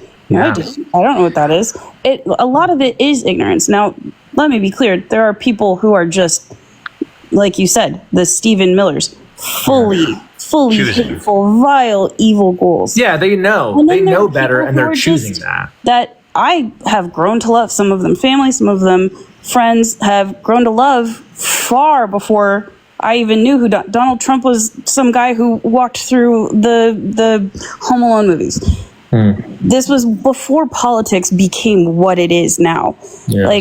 And a lot of the times I didn't know, we didn't talk about this. So you have to understand, it's not just like I'm going out to find Trump people because that's my tribe. That's the people that I want to be. A lot of this is just a discovery of people after quite a long time. My father wasn't, like nobody was born a Trumper. This is a thing that has happened in the past 10 years. And it's also coincided with the internet, and especially with older people who don't know how, media literacy or internet literacy. He fell down these YouTube rabbit holes. It's a gradual thing that happens, and you do have to navigate the people that are just in your life. GT's ready to speak. He's ready to speak. I'll just say one very quick last thing. It feels like a loss when you do shut these people out, because it's not the entirety of who they are. This is a different branch on the same sort of very complex tree with this conversation specifically, which is granting people the grace that don't deserve it, and the necessary sort of undertaking that is befalling on the people that are being harmed by people's willful ignorance, being asked to coddle the people making this sort of decision, whether they have been led astray through their own ignorance or whether they are choosing it. The hardest truth and the reality that a lot of us, myself fucking so included, are so hesitant and reticent to not to want to say, fuck off, man, you made your decision. And the reality is that there needs to be some sort of fucking path backward, which they're getting back to this empathy thing. There has to be some sort of path back from the ledge. And this is a much even further conversation about leftist spaces, about disappointing the community around you when you fall short of what is expected of you, and being pushed out of these spaces because you fall short, or you again, of your own ignorance or whatever. I don't have a specific in mind, but they're it is the same conversation that I need to find space to allow that to allow growth to happen, to many people's point. I wasn't born this awesome. I've had many fucking opinions, some of which I've talked about, that I am fucking super embarrassed to have had growing up, and I thank God I didn't have the fucking internet. You know what I'm saying? Totally. I think that I was given grace by accident. Totally. to arrive here, this polished white boy in front of you, but that doesn't happen in a vacuum, and so and the same token, it's not my apology to accept, and so I'm tiptoeing a different fucking minefield over here, but it is a conversation that I'm a part of, and to a different extent, but it is a really important thing that we need to we need to talk amongst ourselves about how we feel about this, because a lot of the chat was like, no, fuck no, absolutely, and I get that. Yeah. In my fucking sternum, I feel that. But problem at with the that- same, yeah, The problem with that is this is where I think liberals a lot of the time lose the plot. It's the horizontal hostility that we hold towards ourselves that ends up becoming absolutely cancel nation for everything else. but it's because of we've talked about this a lot this week because of this fucking Wired thing. It is because of it's pure in nature. It is for good reason that we're like this. Yeah. But it is to our detriment in certain instances. I will say,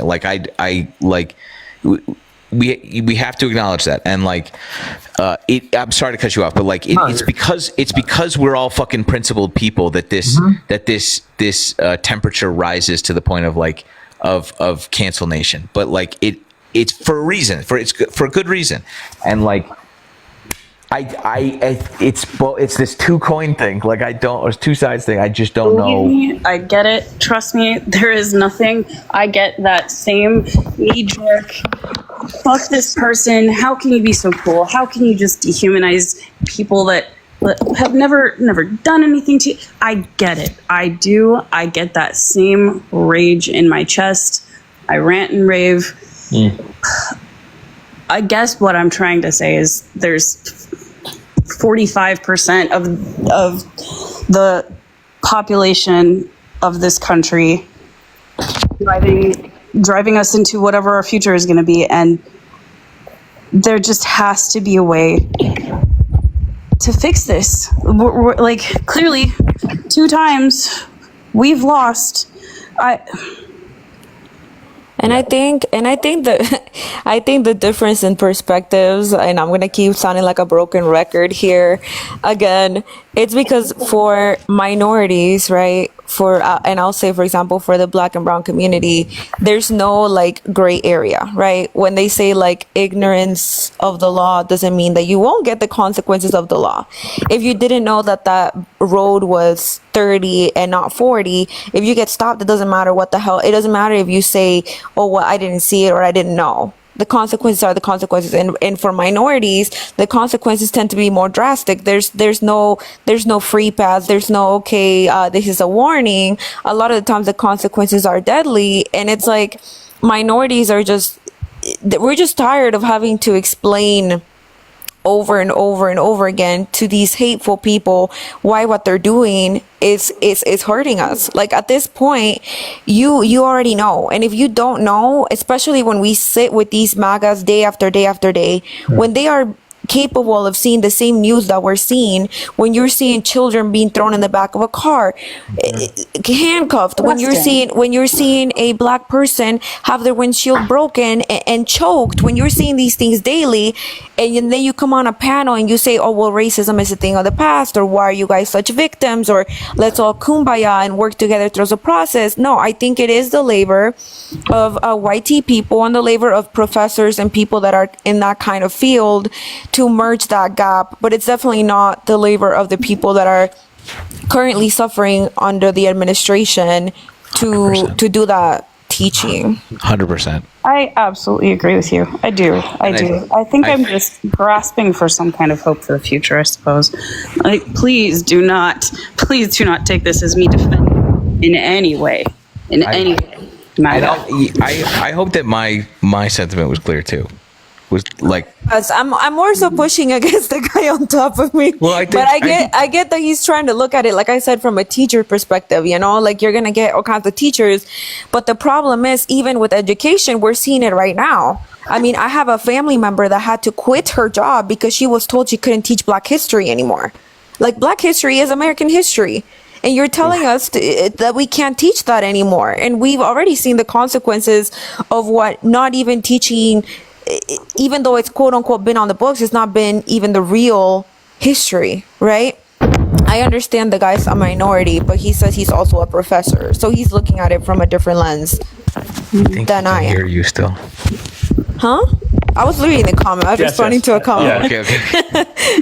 He's right there, man. He can hear you. James. No, it's just between you and me, JT. Let's see if I can not get kicked off today.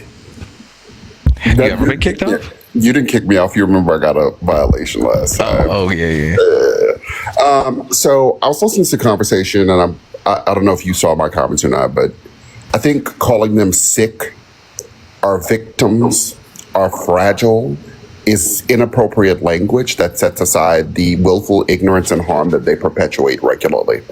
I think conversation is appropriate for anybody. And I'm willing to have a conversation with anybody. Am I willing to be everybody's friend? Absolutely not.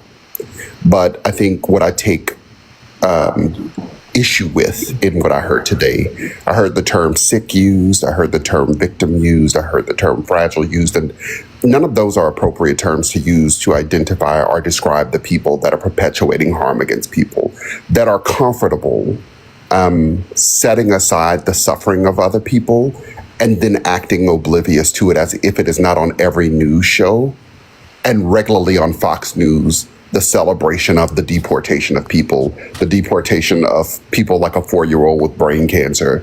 So I think language matters. And I think none of those words that were used to describe that set of people are appropriate. I do think that I agree in part that the conversation is necessary, right? And I think grace is earned through appropriate desire to change, not because you showed up to a conversation to argue with me. So that's my 10 cents. Certainly, yes. Agree. God, at the risk of, I don't know if I should respond or. I mean, the funny thing about this is that I agree with you. I do agree with you. I think that like the sort of like granular blanket statement, sure. I think the granular stuff that we were mentioning earlier between like Uncle Dickbag that works down at the fucking package store and Stephen Miller, the spectrum of sort of like harm, willful harm, and people who have been indoctrinated, victim with a lowercase v. Like you are still there. Definitionally, you are being taken advantage of. Does that reduce the harm that you are causing? Does that affect you some special treatment? Does that? No, I don't think so. I think that I don't think that excuses. It's not an excuse. I think that labeling, again, this is just a reason, not an excuse. But the way that I'm reading that classification is that these people, there is some level of being hoodwinked, but that doesn't excuse their participation in it. And I think that's why a victim word is tricky, I think. I'm going to push a little, GT. Yeah, go for it. I'm going to push a little and say, I don't know. I don't know if you could be taken advantage of if you get a benefit, right? Like if you get a material benefit, I don't even know if they're being taken advantage of as much as being willfully ignorant. I think that there is an advantage to, and I think religion plays a huge part in that, right? Like their ideas are foundationally, they're getting what they want. Their church says that a person's right to choose what they're going to do with their body is their business. And voting for those people gives them what they want.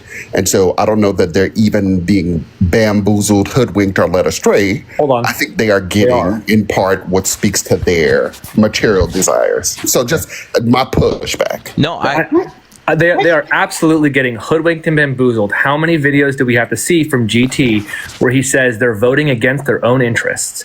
These are people who they think that they're voting to help themselves, but they're voting to take away their own health care. There's around 10 million people who are about to lose their health care who don't even know that they're going to lose their health care because they don't even know that they're on Medicare. They have no idea. They voted for it and they're cheering in the streets, and yet they don't know. But It's not a matter of. I'm sorry. Go ahead. Quick.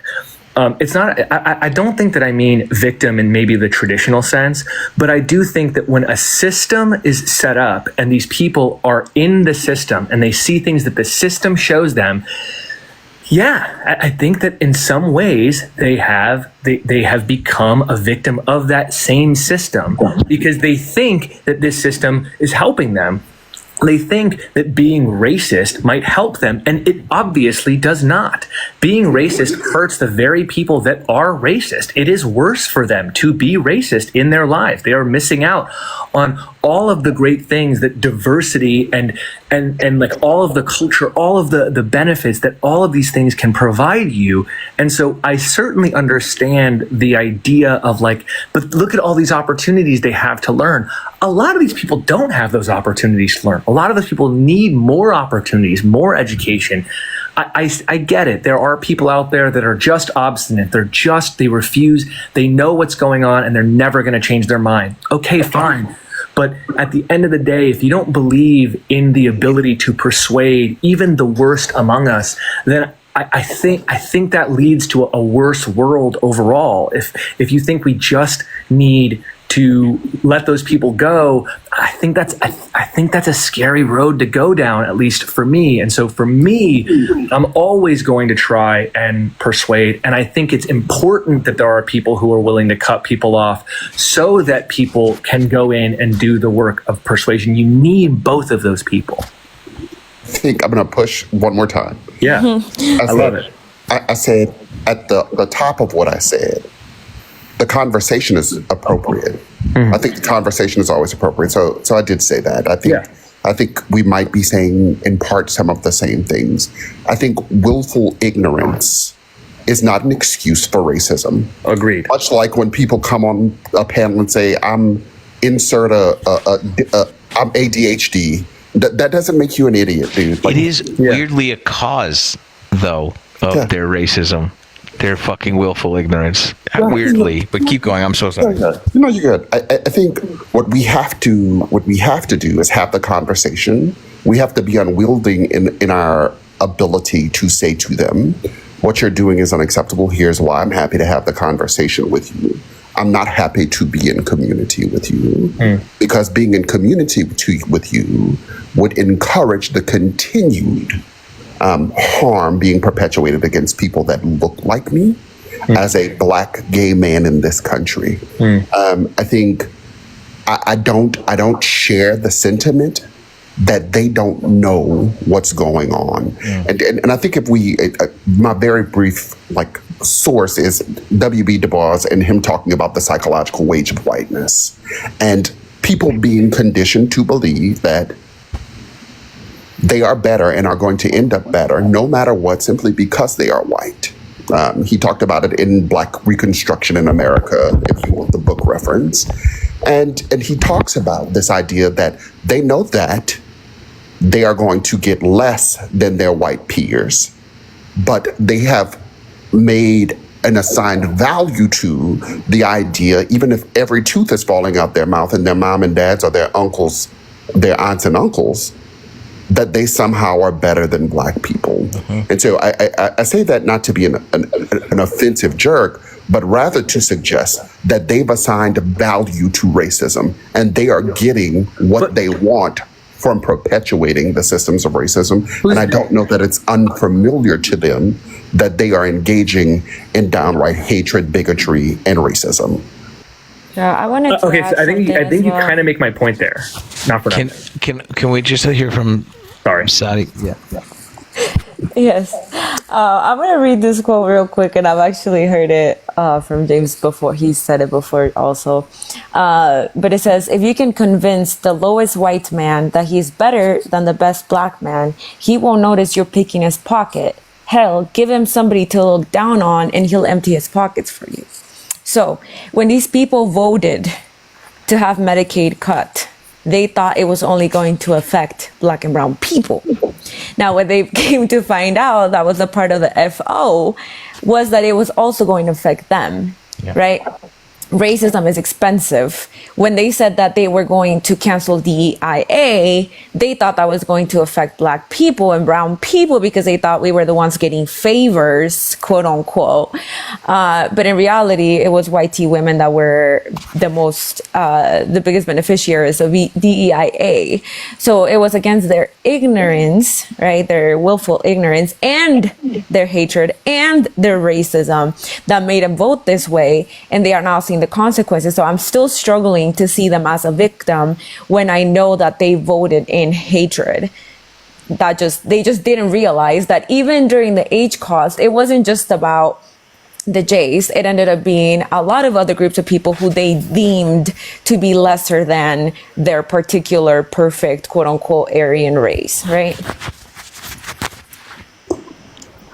Yeah.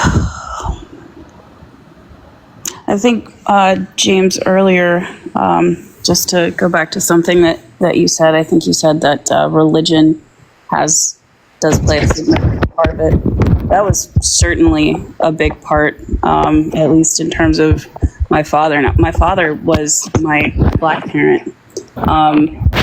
Just to give you a little bit of context, it was most certainly like very, very devout. I have stacks of my dad's Bibles. Just, he passed away. It's a sentimental thing that I hold on to because he wrote in them almost every other page, years, decades of this man's life, just devoted to this book. And it's a thing that the right has played on. Obviously, racism is a factor with YT MAGA, but we will never let it stop. We will never let it stop. I'm sorry. It's evil and bigoted. Like, I can't stand people that actually want racism to stop. Oh. Like, my biracial son, loves living in your guys' world. And I just want to know, I get in this world, we cannot go by, what we're actually experiencing. We have to turn on the news, you who just knows how my white family vote and think and why they did, and you can't name one Hispanic person that voted for Trump. But forgive me if I stereotype. I know. We don't do that here. I could turn my screen on and think about. I can't tell what the fuck side of the road you're on. I'm going to be honest. I just want to know, what have you gone through? I get, you hear the news. Not on the good Do you have side. a mom? Do you have a mom? Not on the Do you good have a dad? Do I? No, her. Who are you talking to? The girl that's just so sure what white people are thinking. I would never sit up here and think that. You're I know talking what to me. You're right. No, she's talking about me. She's talking about. Yeah. She's talking about how I don't have a clue based on the 600 years of history of white tea people in America. You're right. I don't. Yeah, because you know everything. You don't about know it. anything about my family, and I think that's I think it's a problem. Actually, Can I quickly? This is the issue about this sometimes.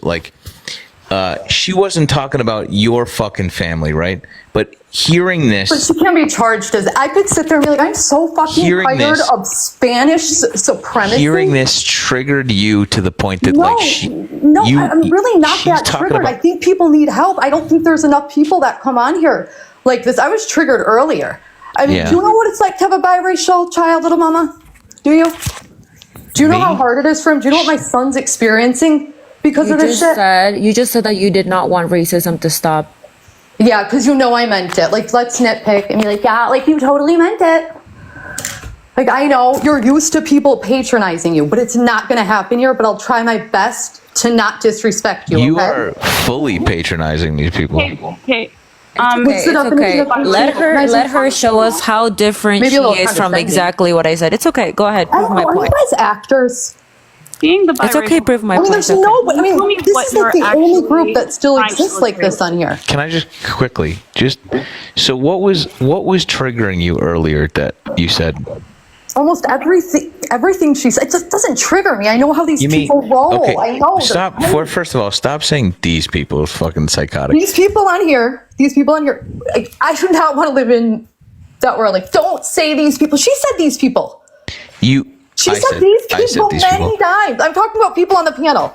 Okay. From what I've heard. I'm sorry. I don't know all their individual names. Hang on. Let me put my reading glasses on. Can you fucking take a deep breath for me?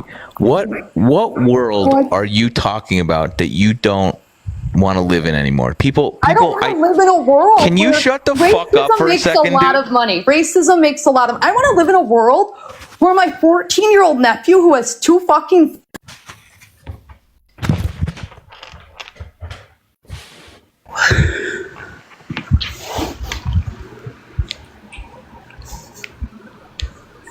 My message. Okay, maybe people can't be persuaded. Came up here to fucking disprove this entire goddamn argument. Okay. So, I just followed you by accident. I'm just going to ask you again. What world are you referring to when you say that? These women have been talking about their lived experience in America and like experiencing racism. You as a white woman and your proximity to this through your son does not invalidate their lived fucking experience. It's a psychotic framing of a really deep misunderstanding of what you're about to enter in the fucking octagon of discussion here. And I just need you to just really lock in when I ask you, what world is it that you don't want to live in where these women can come up here and speak like this? Try and like articulate that for me. You can turn your mic on again if you want. I just don't get why this is the only problem. And it's not the only problem. It's one of many problems we're talking about tonight. And don't you dare try to bring having a black child. He's very confused by this world right now. Extremely. You brought it up. I'm absolute. Okay, I'm sorry. Should I just tell him his mom's white and it doesn't matter? I mean, I don't know. I used to hate people. I shouldn't say hate, that just did not admit that it's a huge problem in this country. Yes, it is, but we can't change everybody's mind. What we can do is all lobby for each other, all stand with each other, because if she walked in alive and heard people grouping Hispanics in, because I can tell you, I grew up in a Latina neighborhood. You can look it up. Elgin, Illinois, okay? And I promise you, 80% of my friends were Hispanic girls, and every one of their dads said they would have shot them if they married a black man. I mean, you don't think there's racism in the Hispanic community against black people? Far worse than my Irish family. DT, can I jump in real quick? I mean, what is so wrong about saying that? What I just don't know what the on earth you are talking about. I don't know what she's saying. We get pulled over, we're tired. James, if you feel like it. Yeah. So 2 things, and I'm going to be very direct with you because I think it's necessary in this moment. One, you came up tokenizing. All the energy that could have been. One, you came up tokenizing your black son. You are not black, Casey. Nigga, please. Seriously. Nigga, please. No, leave her. Let the world see how ignorant and why we can't talk to people like her. You came up here tokenizing your son, and then you tried to colonize my son. I made it all up. My son's You tried to colonize victimhood. And guess what? You are not a victim. You are the issue. You then tried to colonize growing up in a Hispanic neighborhood as if that made you Hispanic. You are not a victim, madam. You are a problem. You came up here today to try to gain and garner sympathy by acting like a victim. You colonized victimhood and tokenized a black child. Sleeping with a black person does not make one black. The scientific proof is there. And so the violent ignorance does not move me. I am unwielding in the fact that you have shown up here being a bigot and a racist today. And you think that you are going to lecture me on the finer points of blackness because you somehow laid down with someone and made a biracial son. Have the day you deserve, madam.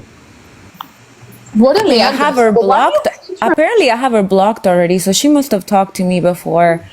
Ma'am, I hope you go sit on the biggest cactus that I you don't can understand. go and find. It's going through a lot. It wasn't one of those girls. Go sit on a big ass cactus. That's all I have to say to you. Okay, little mama. Hey, why do you think it's okay to fucking come up here and slur at my guests? Why do you what on what fucking no? What did you say? The fucking N-word? I don't understand why you're still here. Because I'm from the hood. I don't. Shut the fuck up, dude.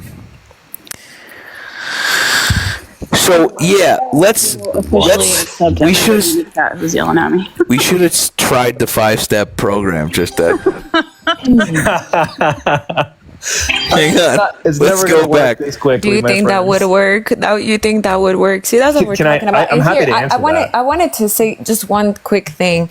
When she said that there was racism in the Latino community or colorism, because I am not racist, I can say yes, there is, and I speak about it every day, and I talk to my community every day, and I educate them every day, and I've been doing so off of fucking TikTok since I was 7 fucking years old, and I don't need a fucking cookie, and I don't need a medal, and I can say that. But you coming up here and tokenizing your family members and then trying to point at another direction made exactly my point. God, that's insane.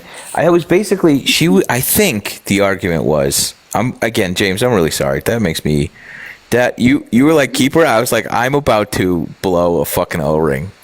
That I feel like my eyes were filling up with blood. Here's my favorite quote. I have been called worse things by better people. Yeah, that's fair. But I think the point was that she was like Morgan Freemaning this, right? She was like, if we just stop talking about it, like that's what. I think that was her point. She had a Freudian slip in the beginning too, because she said she doesn't want to live in a world that's not racist. She sure did say that. She sure did.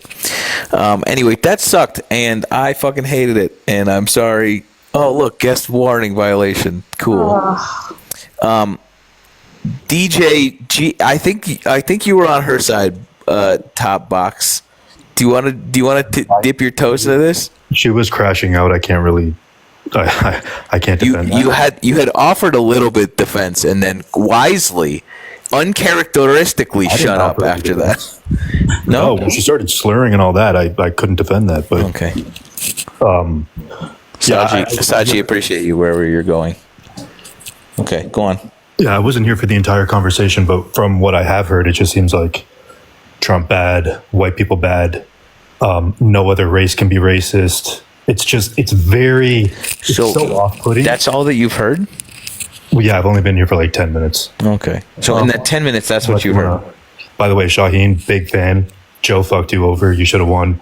Anyways, yeah, but that's pretty much what I heard. Just white people bad, Trump bad. It doesn't surprise me. The Latino community can be racist, but apparently the that wasn't brought up till just this second. We hadn't talked about that. Okay, so what's the topic here then? I don't know why. Originally, it was empathy. Yeah, the topic was persuasion and the ability to persuade people, and how difficult it is to perform actual persuasion with people, and if it is possible, and where that actually comes from. And there are processes in which you can persuade people who are racist. It just takes a lot of time, a lot of effort, and that is not required of anybody. Nobody is required to be the persuader, but those people that have the ability, that's what we were talking about before the crazy lady got up there and decided to, I don't know, have a seizure. I don't know. That was wild. I think most racists are inherently racist, and that can't really be persuaded. Like, if you have that deep rooted in you, I don't see how you can. You think you're born like this? Obviously, there's like social conditions that can heighten it, but yeah. Have you stumbled upon in your many hours of clinical research about this, any research that points to this being a fucking inherent trait amongst people? Let me ask you a second question after that. Okay, I don't care about that question. Can you give me just a brief overview of what racism is? A brief overview of what racism is? Like one line, 2 lines. What's racism? I guess you can say a group of people who have power over another that kind of dictate how things go. Yeah, like a systemic power imbalance, right? Now, how are you born like that? Okay, not necessarily born, but there you go. That's what inherent means. But when you're taught, when you're there you go. Yeah, that's the opposite of what you're saying. How can you be persuaded then to necessarily change that? If you were taught it, one would think that you can be taught the opposite. You can unlearn that. But then you also have people like Saji saying all white people are racist. So it's like, okay, so then how do I get all white people? Hey, bud, I don't know if it's gonna be easier for you to hear it from her, or from James, or from me. But you and I are born into a system that benefits us marginally more than, at the very minimum, marginally than everybody else. And so we stand to benefit from this system of oppression that is racism, that we are born into and learn. And so fundamentally, I know this hurts everybody's delicate little sensibility. You and I are born a little racist. But you just said that you can't be born racist. Born into it, into this system that benefits us. Inherently, the system corrupts you. We are taught this before we can even have conscious thought. That white people are, I find that offensive. Like, if I was a person of color, I would find that offensive that you're saying that white people are superior than. Well, luckily you're not a person of color, so you don't get to fucking say that. So I guess minorities on the panel do not feel offended by that. No. You just kind of you softball that one in there here, bud. So, my man, I think that what you're maybe misunderstanding, and I don't know if you're doing it on purpose or not, but it's one of those things where, yeah, okay, if the society is racist, if the society has systems of racism, then the people who are born into that system are going to become believers of that system. It's like I could use a lower temperature example of that so that you can kind of see what's going on there. But if you are born into the system that says, hey, white people are benefiting and it should be this way, then you start to believe that is a natural state of things, and you have to unlearn those things over time and with persuasion. I absolutely suffered from the racism growing up, was racist. And every day, if I learned something new about something I said, hey man, you said something racist, my reaction is always going to be, oh, what did I say that was racist? Oh, okay. Why was that? Oh, okay, cool. I'll never do that again because I have no interest in being racist. I have every interest in being anti-racist. And in order to do that, which I'm sure you do too, right? You have no interest in being racist. You don't want to be racist. No, and most people don't. Right, I agree. And so what I think most people lack is when they get called racist, they get offended instead of asking questions. They get offended instead of being curious about, hey, wait, okay, you said that I'm racist. What was it that I did that was racist so that I can never do that again? And if people reacted that way, I think that they would be mostly okay because everybody's going to step in it from time to time, whether or not you react with the, oh shit, okay, I'll never do that again. How do I not do that again? And can you explain to me what's going on there? If they respond with genuine curiosity, they'll be okay. If they respond with being offended or I'm not racist, if you say you're not racist, it's like, bro, you're missing the whole fucking point. You are. It's just a matter of how anti-racist you want to become. But if I say I voted Trump, everyone's going to say, okay, you're a racist. But it's like, wait, no, I voted Trump just because I like good policies and common sense. And did you? Yeah, but like we'll walk. Racist, now you're going to call me a racist. We'll walk down that road in a second here, boss. We'll walk down that road in a second. But like, why is the posturing to the point? Why is the posturing? Oh, what did I say that was racist? As opposed to this defensive posturing that is so is like the default for you and so many other people. Why is that? walk on eggshells and on every conversation now, and it's like, but you don't want to be racist, right? Well, of course not. No. So if you find out that you are saying something that you don't understand to be racist, but everybody else on this panel does, and everyone else informs you that the thing that you just said was racist, right? Why is the posturing that's not possible to people who live this daily? And why is it not? Well, let me learn about how what I said is being construed this way. Why is that? Yeah. Some people can take offense to it and other people can't. Like one, black person might take offense to it, another might not. They might say, wait, that's not racist. But another person might say, okay, that is racist. What so if who am I supposed to believe? Well, believe the person that is being offended by it. For instance, if you offend somebody, or 3 people or 4 people, and then you go looking for someone to confirm your sensitivity to this and find it, that's not saying it could be taken either way. That's you confirming a bias rather than listening to the people that the way in which that you've offended them. Can I jump in real quick? As someone who has so during 9/11, right after 9/11, obviously that was like the height of racism towards like Middle Eastern people. And very often during that, my friends would joke and call me their little terrorist. And I would laugh because I wanted to be part of the in-group so bad that I would allow for that type of thing to infect my own belief, okay?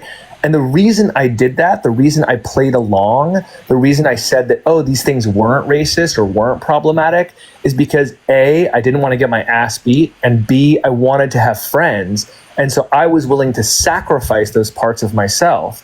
And that is something that I had to deal with later down the road. You are always going to find people who have internalized their own racism in order to confirm the fact that you're not racist. But that's not the work of anti-racism. It seems like you are genuinely interested in this topic. It seems like it's something that does matter to you a lot. I would recommend doing the really cool reading that exists in the work of anti-racist. Michelle Alexander has some amazing books on racism and anti-racism. I would recommend you actually do the reading that will help you really understand, oh shit, okay, this is what being anti-racist means, because I think you say, I don't want to be racist, but you're not comfortable with anyone telling you that you are being racist. The idea of voting for Trump and that coming back up, I don't want to get down that pathway, but if someone's reacting to you, people have called me that. Is racist, then yeah, and that's fine. GT, your show, do your thing. But if someone calls you that and your response is, well, I just like the policies, it's like, okay, well, there's more there than the policies, and a lot of the policies are, in fact, racist. It's a simple equation, right? And how are we supposed to? Okay, it's a simple equation, and like this might feel unfair to you, and I understand why it would feel unfair to you, but this is the equation. Trump is without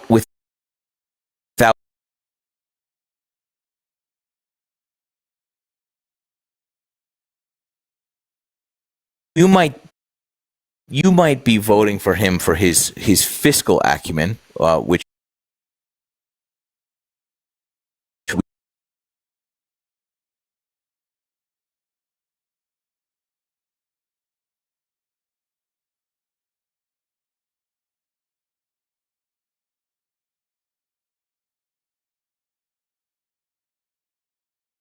by association, people that are going to be harmed by these policies, right? Overwhelmingly people of color and women look at you and say, you are, by association, by directive, racist. It is at this point, the first time, maybe you could get away with it. Second time, probably not. Third time, for sure. This association that you're making with who you were voting for is a perfectly reasonable thing for people who are being harmed by these policies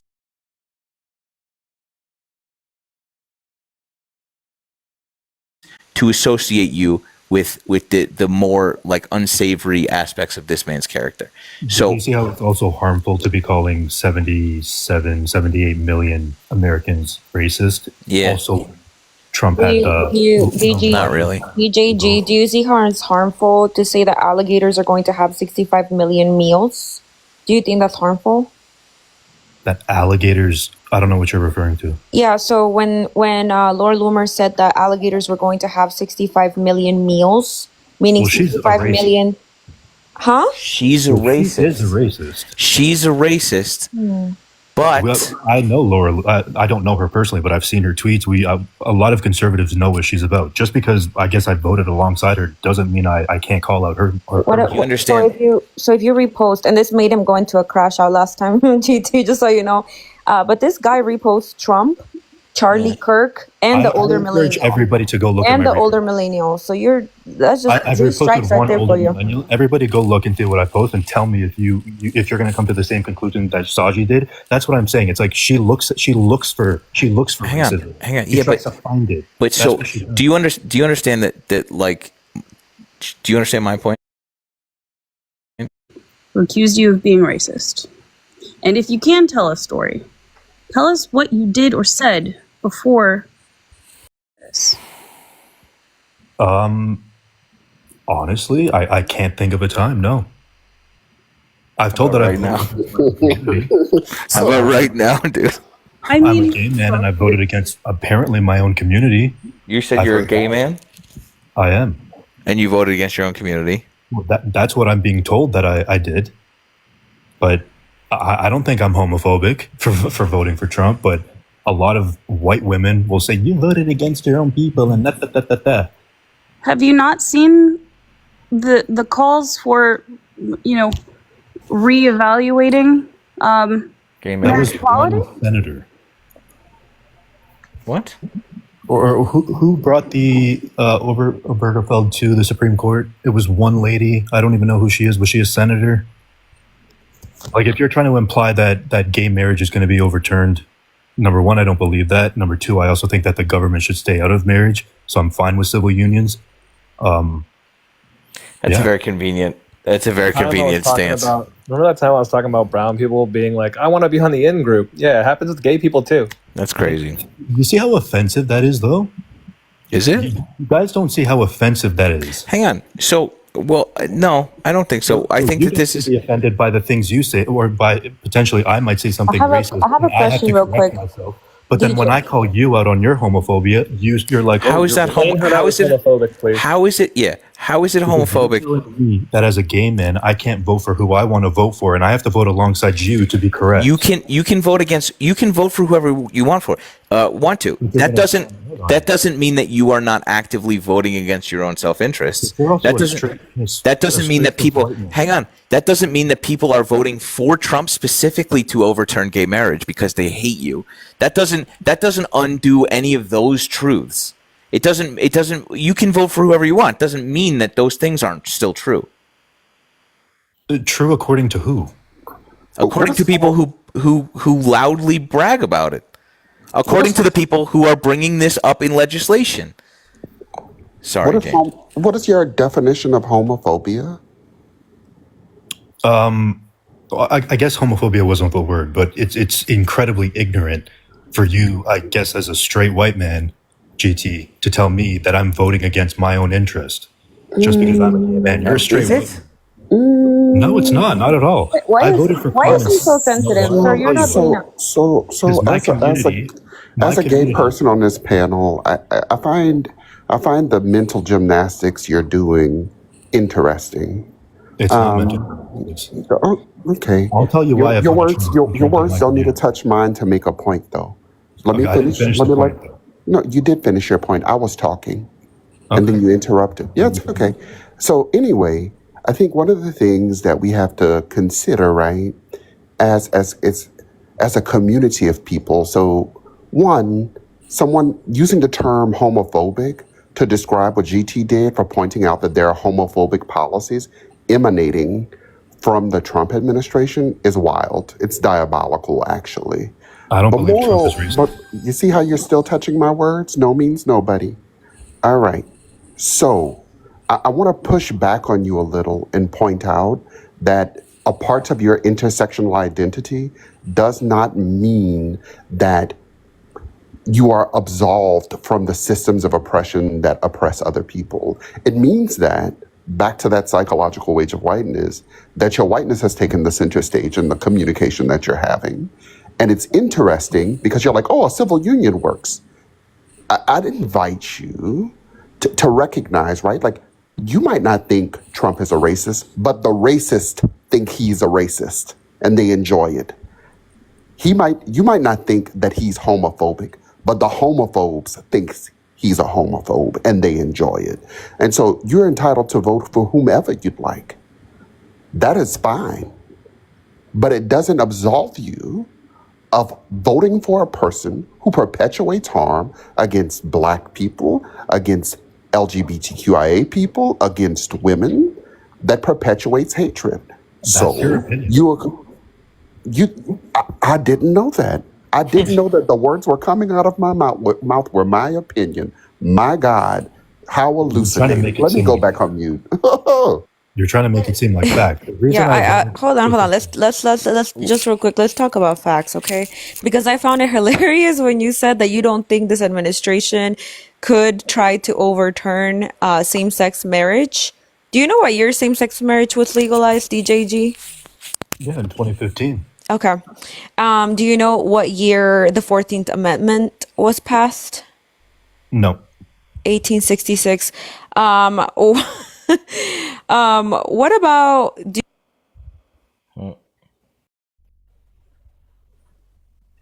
know what year Roe versus Wade was passed? The 50s? 1973. And yet this administration has attempted to overturn the 14th Amendment by saying that children that were born in this country from undocumented immigrants were no longer going to be considered citizens. And yet this administration has overturned Roe versus Wade. So when you consider that some of these other legislatures are way older than 2015, and yet this administration had every fucking intention of overturning them, I don't know why it seems so far-fetched to you that they would also try to overturn same-sex marriage. You know what? It's not on my top 10 things of why I voted. Like, you guys think that like my sexuality is like at the forefront of every conversation? No, it's not. You brought this up. I'm a man who happens to be Crucially, you brought this up. Well, no, I'm just letting you know why I voted Trump, and I didn't get to finish my point. Okay, finish your point. Okay, I think my community has gone incredibly far left and has turned into a fucking circus with the gender ideology, with all of this bullshit that a lot of my community does not fuck with. Your community, the gender ideology in your community helped pave the way for your liberation. False. We were left alone after 2015. We were fine. Everybody supported gay marriage. Close the door behind you. Tell me who. Just quickly tell me who. Tell me who Marsha P. Johnson was. Yeah, she was a trans woman, I think, in Stonewall, right? Yeah, instrumental. She's a trans woman. Opened the gates for gay men. I've heard this story many, many times. No, I'm just saying that this community fights in unison so that they are not oppressed. The most hate I've gotten has been from trans women who despise gay white men. That's the most hate. How does that excuse you? Guys you really understand if there's another gay person that wants to come on the panel that maybe understands? You need help. No. I'm just because you guys are obviously not gay. I'm assuming, so you don't understand. James is. I just literally said to you that I was gay. Like I'm very confused, but the selective listening. Yes. Okay. So do you not agree that trans women despise gay white men who voted Trump? No, I don't. I don't agree with that. But moreover, I'm going to say something that's going to hurt your feelings because your feelings have been hurt a couple of times, according to you today. The most racist people I've ever encountered in my life are gay white men. Mm-hmm. Yep. Okay. Yeah. Mm-hmm. Well, the most racist because they are privileged and they move in whiteness and they have the ability to blend in when it's convenient and they pull up the ladder behind themselves. Yeah. So yes. That's what you think. Do you There's a paper that you should read that's called A Race to the Margins. And I think it would be very instructive for you, DJ, in understanding what exactly James is talking about here when it comes to pulling up the ladder behind you. It's Race to the Margins. It's an amazing paper that will help you understand what happens when people use their marginalization as a way to argue that it's okay that they vote against people who are from marginalized groups or against their own interests, because your whiteness takes precedent over the fact that that you're gay or any other thing. That is chief, right? Your cisgenderedness, your whiteness, that ends up being the chief. And so in order to make arguments, you will often, I'm sure, bring up the fact that you are gay as a way to say, wait, I'm marginalized as well, so I actually can't be problematic, or I don't have as much problematicness in my body because I tend to sleep with men. A Well, I'm race just to the trying to tell you margin. guys that I'm not a victim, and neither should you be. It seems like you guys Nothing constantly about victimhood, my friend. That is not what I'm talking about. I'm talking about using marginalization as a method to talk about all of the other marginalization and how that's not a problem.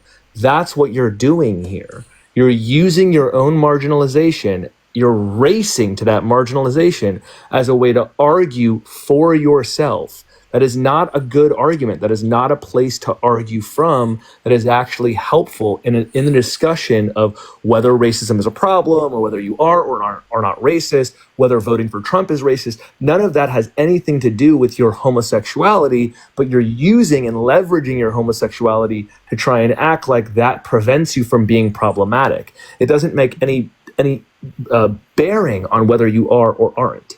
Well, according to James, I'm one of the most racist people just because I'm a gay white man. You are racist, no doubt. Correct. There's Correct. no doubt. I'm glad you remember But that. if I say no, I'm not. The same way Saji did when the other white woman was up here and said that the Latino is also the most racist community, and she agreed. No, she Crucially, that is a fucking incorrect telling of that story. Saji said, "Yeah, I talk about this all the time in my community." What did you? What? I talk. Maybe I don't talk about racism because I'm. Can I just white. go? I would just like to point out the fact that, like, maybe your experience with trans women having a dislike for you has something to do with your fucked up view on their gender So ideology. As a gay man, I grew up with very strong, powerful female role models in my life. Yeah. So what I don't like is the kind of erasing of female and womanhood. That's wild. That's what I don't like. So a lot of gay men are fighting for that, as they should be, and a lot of females should be fighting for that too. That's wild, dude. Again, that's So but two why are things. you to tell me that it's wild as a straight white man? Because just it's wanna- just an incredibly bro. fucking toxic thing to say. So You- I want to go ahead, GT. Sorry. No, it's all right. Go ahead, You- GT. No. I'm sorry. I cut you off. I thought you were done. Are you talking to me? that woman that came up earlier that was using the fucking N slur at James, right? Oh, I don't fuck with her. I don't fuck with her either. I'm not black. I don't know if you can, right? I can say that woman's being super fucking racist, right? Yeah. The first thing I said when I got up here was I don't associate. We can make that. I can make that value judgment, even though I'm not part of that community. Yeah, but it seems like you're trying to like fight me on it when I'm saying No, like, hey, here's the thing. I'm going to make an observation. I You just cut want you off to- James a bunch of times, and you cut off GT a bunch of times, and you cut me off a bunch of times. But let me make the observation. When that woman was up here saying the N-word, you didn't come off mute once, buddy. Well, actually, Why? I've been on Why? many- Why didn't you cut her off and say, "Hey, fellow white tea person, that was very racist of you"? Actually, I did come off, Mike. I did come off. He If you did. wanna He go did. and roll To back. give her affirmations. Okay. He did. You did. Give her affirmations. Yeah, you were like, yeah, Go you back guys. and listen to the tape. I would. I will. I'm happy to. But like, it was something to the effect of like, you guys are all victims. No, when she said the N word. No, before that. The only time you spoke when she was speaking was basically like the Morgan Freeman, like, yeah, if we just stop talking about this, you guys are victims. I just want to point out a couple of things. One, you said that you don't support what she said, but you are happy to invoke her. as your litmus test about Saji, a person that came up on a panel and called me a gay black man the N-word. Well, because And I know that you want to talk. Let me finish. Let me land my plane. You will have a chance. I think the other thing that I find interesting and peculiar tonight is that you're willing to run away from the fact that you are using your whiteness as a shield. You came up here, you called other people victims, but you have been the most victim. You were being more victimized than she was. You literally have said it's harmful to call somebody racist. Listen to me well. You are a racist and a bigot. And you have proven that in this space tonight. Now, that's not going to harm you, and it's probably not going to take $1 out of your pocket, but it is the truth. And I want you to stand in the front of the nasty reflection of that truth tonight as you go to sleep and reckon with it. Because the fact of the matter is that you came up here to down talk people saying that they have been marginalized in this world. You came up here to down talk trans women. You came up here to act as if your gayness somehow is the litmus test to tell the rest of us how we've gotten it wrong. Sir. And so are you. You are flawed at inception and a ridiculous example of white mediocrity. You should be embarrassed. How shameful that you've had a 400-year head start. You've come up here on this panel trying to be a victim tonight. Your parents and ancestors are rolling over in their pillowcase hoods tonight. You're not a victim, sir. You're not a victim at all. You're invoking racists. But again, the racists think you're racist, and the bigots think you're a bigot. So I'm okay with you standing in the reflection of that truth. Okay. This is the same script we all hear, and yada yada. If you think that this is going to get us to come join your side, you're completely mistaken. Brother, I think that ship has sailed. I don't think that we're. I don't think that is. Wasn't this whole conversation about persuasion earlier? Wait, DJ, wait. This conversation. Hold on. Wait. Wait. You guys were talking about persuasion. You're from the you think feelings that's don't going to matter persuade crowd, you? aren't you? But wait, I thought your feelings don't matter. I thought the honesty and truth are all that matters. Why is it that the way that we talk to you matters? I thought we weren't sensitive about that. Wait, I thought we were able to look at ourselves in the mirror in a way that was honest. But Shaheen, that's his truth. He's calling me a bigot and a racist and this and that and my answers and yada yada yada. That's no. You've demonstrated that. Your behavior. You saying that trans women are caricaturizing femininity, right? Yeah, it's a hard conversation to talk about. That's transphobia. No. That's a hard conversation to talk about. Yeah, I mean, okay. So you can just say femininity has nothing to do with the trans community. Isn't that interesting that your femininity hasn't been reduced by trans women? Isn't that so fucking interesting? But I guess the women on the panel. She just did. My point is this: saying something, harkening back all the way earlier to like, hey, what you said that is upsetting. What you said is racist, right? And then you go, not possible. As opposed to, how did I do this? You saying something demonstrably transphobic in front of a fucking panel of 2,500 people. What did I say that was transphobic? Trans women are just cosplaying and they're not real women. I'd never said those words at all. Cosplaying and they're not real women. Excuse me for paraphrasing. Then correct me. You said your example was the gender ideology has gone too far. I grew up with illustrations of strong female role models, and this is. Go on, finish. Yeah, I grew up with strong female role models in my life, and I think my community has taken advantage of that and has bullied their way into trying to get quote unquote acceptance for something that is not rooted in reality. You know it deep down, you know it, and I know it. And I'm trying to. What a horrible argument! And Trump is voting for, and I voted for. But you're not transphobic, though. No, not at all. No, of course not. I'm not going to tokenize I have trans friends, but a lot of trans friends, a lot of my. Bro, please. Saji, where do you have all these fucking? Photos? Yeah, that was a little terrifying. I have 100 of them, but I was too. Your favorites folder is fuck. Anyway, that sucks, man. I don't know. That's a bummer, dude. and I mean, I'm again, not going to speak for Saji or any of the other women in the chat, but I feel confident that most of us don't feel threatened by trans women, right? can I just also say, well, I'm not. James, God, like forbid I ever end up on the wrong side of a James skewering. I don't. No one. Is it weird that I like want it? Is that a weird? That's a weird want. Is it weird that turned me on a little bit? Yeah. Hey, don't kink Just shame doing them. my duty. You know. I also just. James, I just wanted to let you cook. This was definitely Same, dude. That was so crazy. But also, yeah. Here, I say a transphobic thing. Hey, man, that's transphobic. I just don't think that they should be people. Like, that's crazy. And and like calling that out in real time, we were watching this sort of like snake eat its own tail, which is, hey, you're doing a thing that's bad. And again, there's a lot of this that is not my lane, but like weaponizing your own community to say that, like, no, I have like expertise in this. I'm allowed to say overtly. It is. That was tough to watch, man. Especially in that last little bit where he literally just straight up went and tokenized his friends. Like, that's nuts. It's one of those things that happens a lot when you're confronted with the reality that you are the thing that you really don't want to be. He has made it his identity that he is not transphobic and is not racist, as if that is something that you can be in the society that we are living in now.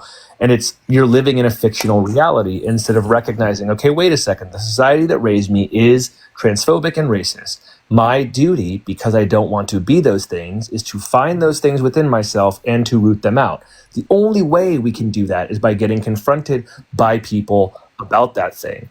It's hard to ever admit that when you're on a panel like this with 2,500 people watching. And so understanding that, like, it's almost impossible for anyone to come up here and go, oh shit, I am racist. Okay, cool. Explain it to me. It's not the medium for that. But at the same time, it's one of those wild things that when you see it happen in real time, no matter how many times you've seen it happen like this, and GT, I'm sure you've seen this a fucking million times by now. 3 today. Yeah, 3 today. You're like, hey, you're racist. And it's like, I'm not racist. And it's like, okay, you're not racist, which means you don't want to be racist, which means when someone tells you you're racist, your reaction should be, and they're like, oh, to learn how to not be racist. Okay, cool. Well, I'm telling you. And they're like, but I'm not. You're like, okay, but I'm not. Fucking great. I think we should add a 6th step to this method. If all fails, my last green screen. Fully. Yes. But also, I'm just not.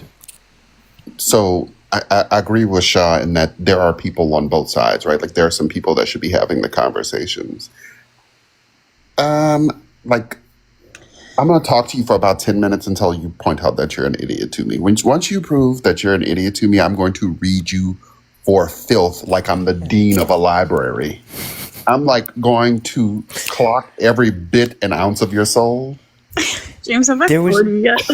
There was, yeah. Yeah. Yeah.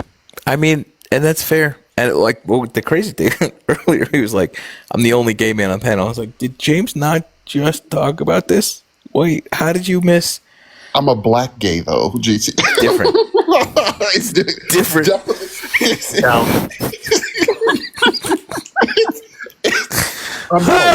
Which is a different thing. Apparently. You know, my little laugh that I typically give on my panel is, I love Michelle Obama. I think she's one of the most eloquent speakers ever. But the one thing I disagree with her on that point where she said, when they go low, we go high. No, I'm getting a shovel and digging a hole to the earth's molten core and playing spades with the devil. Like, I'm meeting you there. Yeah, I'll roll around in the dirt. Clearly. Okay, so like the thing I think a lot of people have an issue with too is this sort of like capital R, well, okay, all caps racism, capital R racism, little r racism. You denying your involvement in that and the harm that it it makes you racist. Sorry. That woman who came up here, I think capital R racist, but still like, and there are other people that have come up here who are just like all caps. Crucially, the only window that I have to this is as a Jew in America, and receiving anti-Semitism my entire life. I know the volume that it can be. It doesn't make it sting my skin any less. Doesn't matter how big the letters are. It's all the fucking same. And like, I don't know that a lot of people have that insight to make that distinction.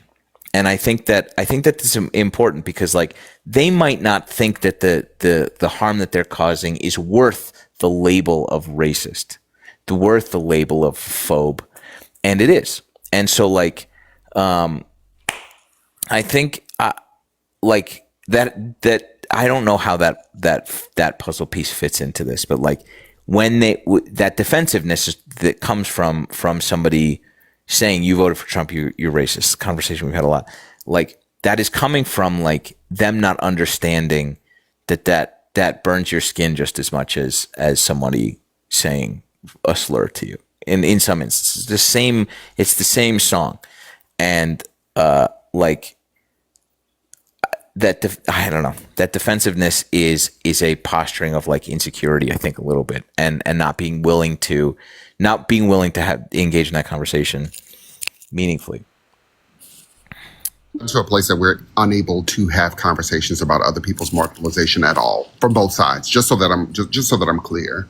Yeah. And I'm not gonna get into a conversation that there was something I saw earlier today that I want to say, but I'll hold it because it's gonna start a whole nother conversation.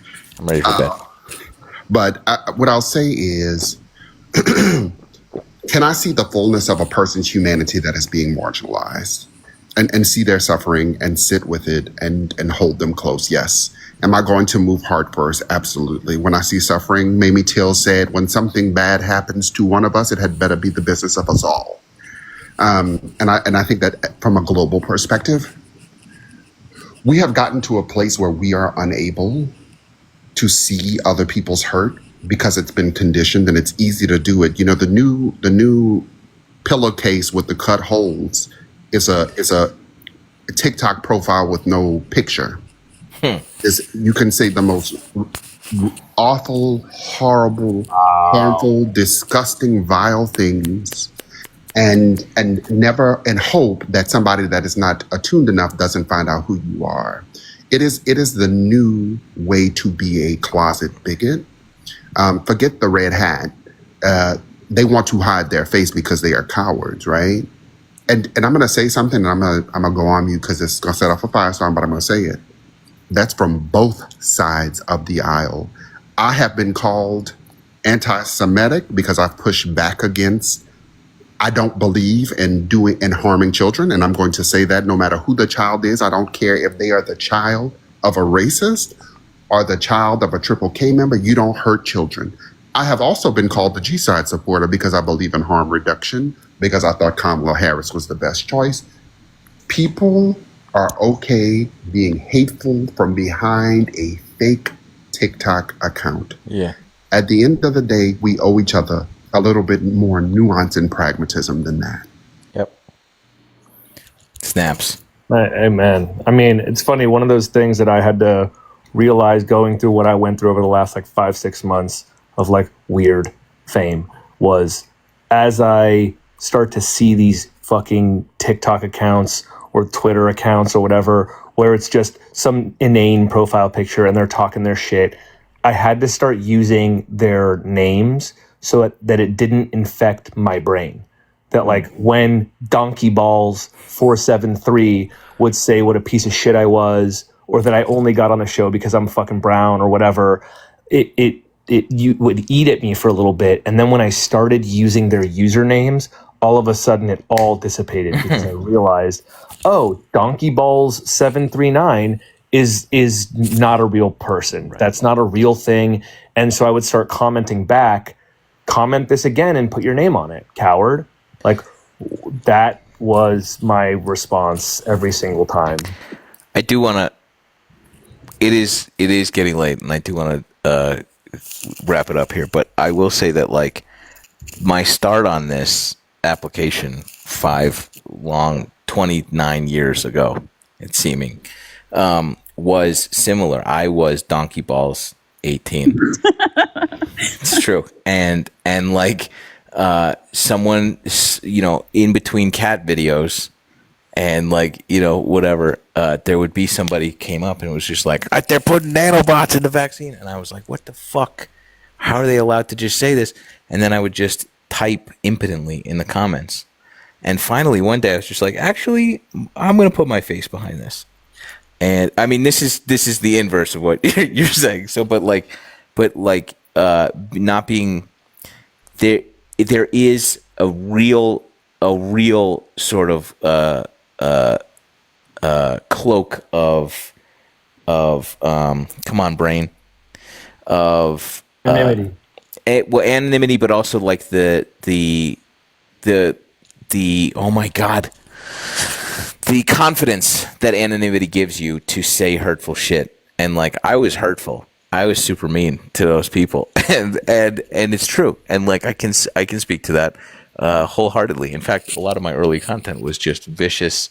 Hey, I just told a lady with my whole ass face and name to go sit on the biggest cactus she could find. But she deserved it. But I can speak to exactly what you're saying, which is true, 100%. And another, as you navigate this new fame, Shortly. Who knows? The opinions of ants cannot possibly matter to you. And that's what I keep, whenever this gets out of control and I become overwhelmed, I'm like, I've seen what makes you cheer. Your boos mean nothing to me. Yeah, hell yeah. Oh, I love that sentence. I love that sentence. It's so good. What a great place to end it, man. Yeah. Thank you for having me on, by the way. I appreciate it, man. A pleasure to meet you. Thanks so much for coming up. Absolute pleasure. Come back anytime. And James, Shaj, Silver, thank you so much for everything, for being cool. It was an absolute pleasure. If that other dude's still listening, he can go fuck himself. And I don't need his fandom. Like, I have no interest in him being a fan of mine. He can fuck off. That's always tough. I get it. I'm a fan. I followed you. I'm going to start looking at your stuff. Hell yeah, right on. Thanks, you guys. All right, y'all. Appreciate you. Bye. Thanks, Silver. Thanks, Haji. Bye. Thanks for coming up. Oh, thank you for having me. Of course. Thanks, James. Brother, always good to see you. Ditto. Appreciate you. All right, get out of here, you nerds. All right, we're going to bed. I actually don't know how to leave. I got you. All right. That was a good-ass panel. Look at us. We did it. It's getting late here, guys. The sun's getting real low. I do wanna cop to this. That's not my saying. That's a Rick and Morty saying. It sucks. I hate it. I hate that I have to give credit where credit's due, but I did not come up with that. Although it is a mantra that I might get tattooed on myself. But your boos mean nothing to me. I've seen what makes you cheer. That's a Rick and Morty quote. By the way, one of the best shows on television. You must get sunk into that show. You have to watch all the seasons 9 or 10 times to really understand how brilliant a fucking show that is. That's all. Okay. Love you, nerds. Mean it. Thanks for hanging out. I was like, you know what? Tonight I'm going to do like 2 hours. I'm going to go to bed early. Got to get up at like 7 tomorrow. Nah, fuck you, Sam. 1 a.m. Although this time it's worth it. There have been times where I've been on here for 4 hours and it's been like, not. We could have just, it could have been an email. This one was good. This one was really good. So, appreciate you. Posh says goodnight, too. Oh, you're so cute. Are you so cute? You're going to get the dogs for free. Ugh.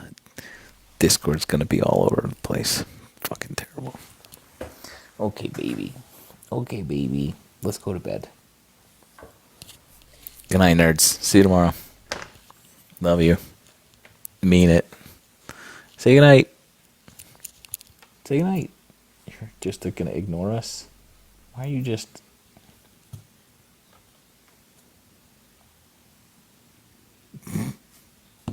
Good night.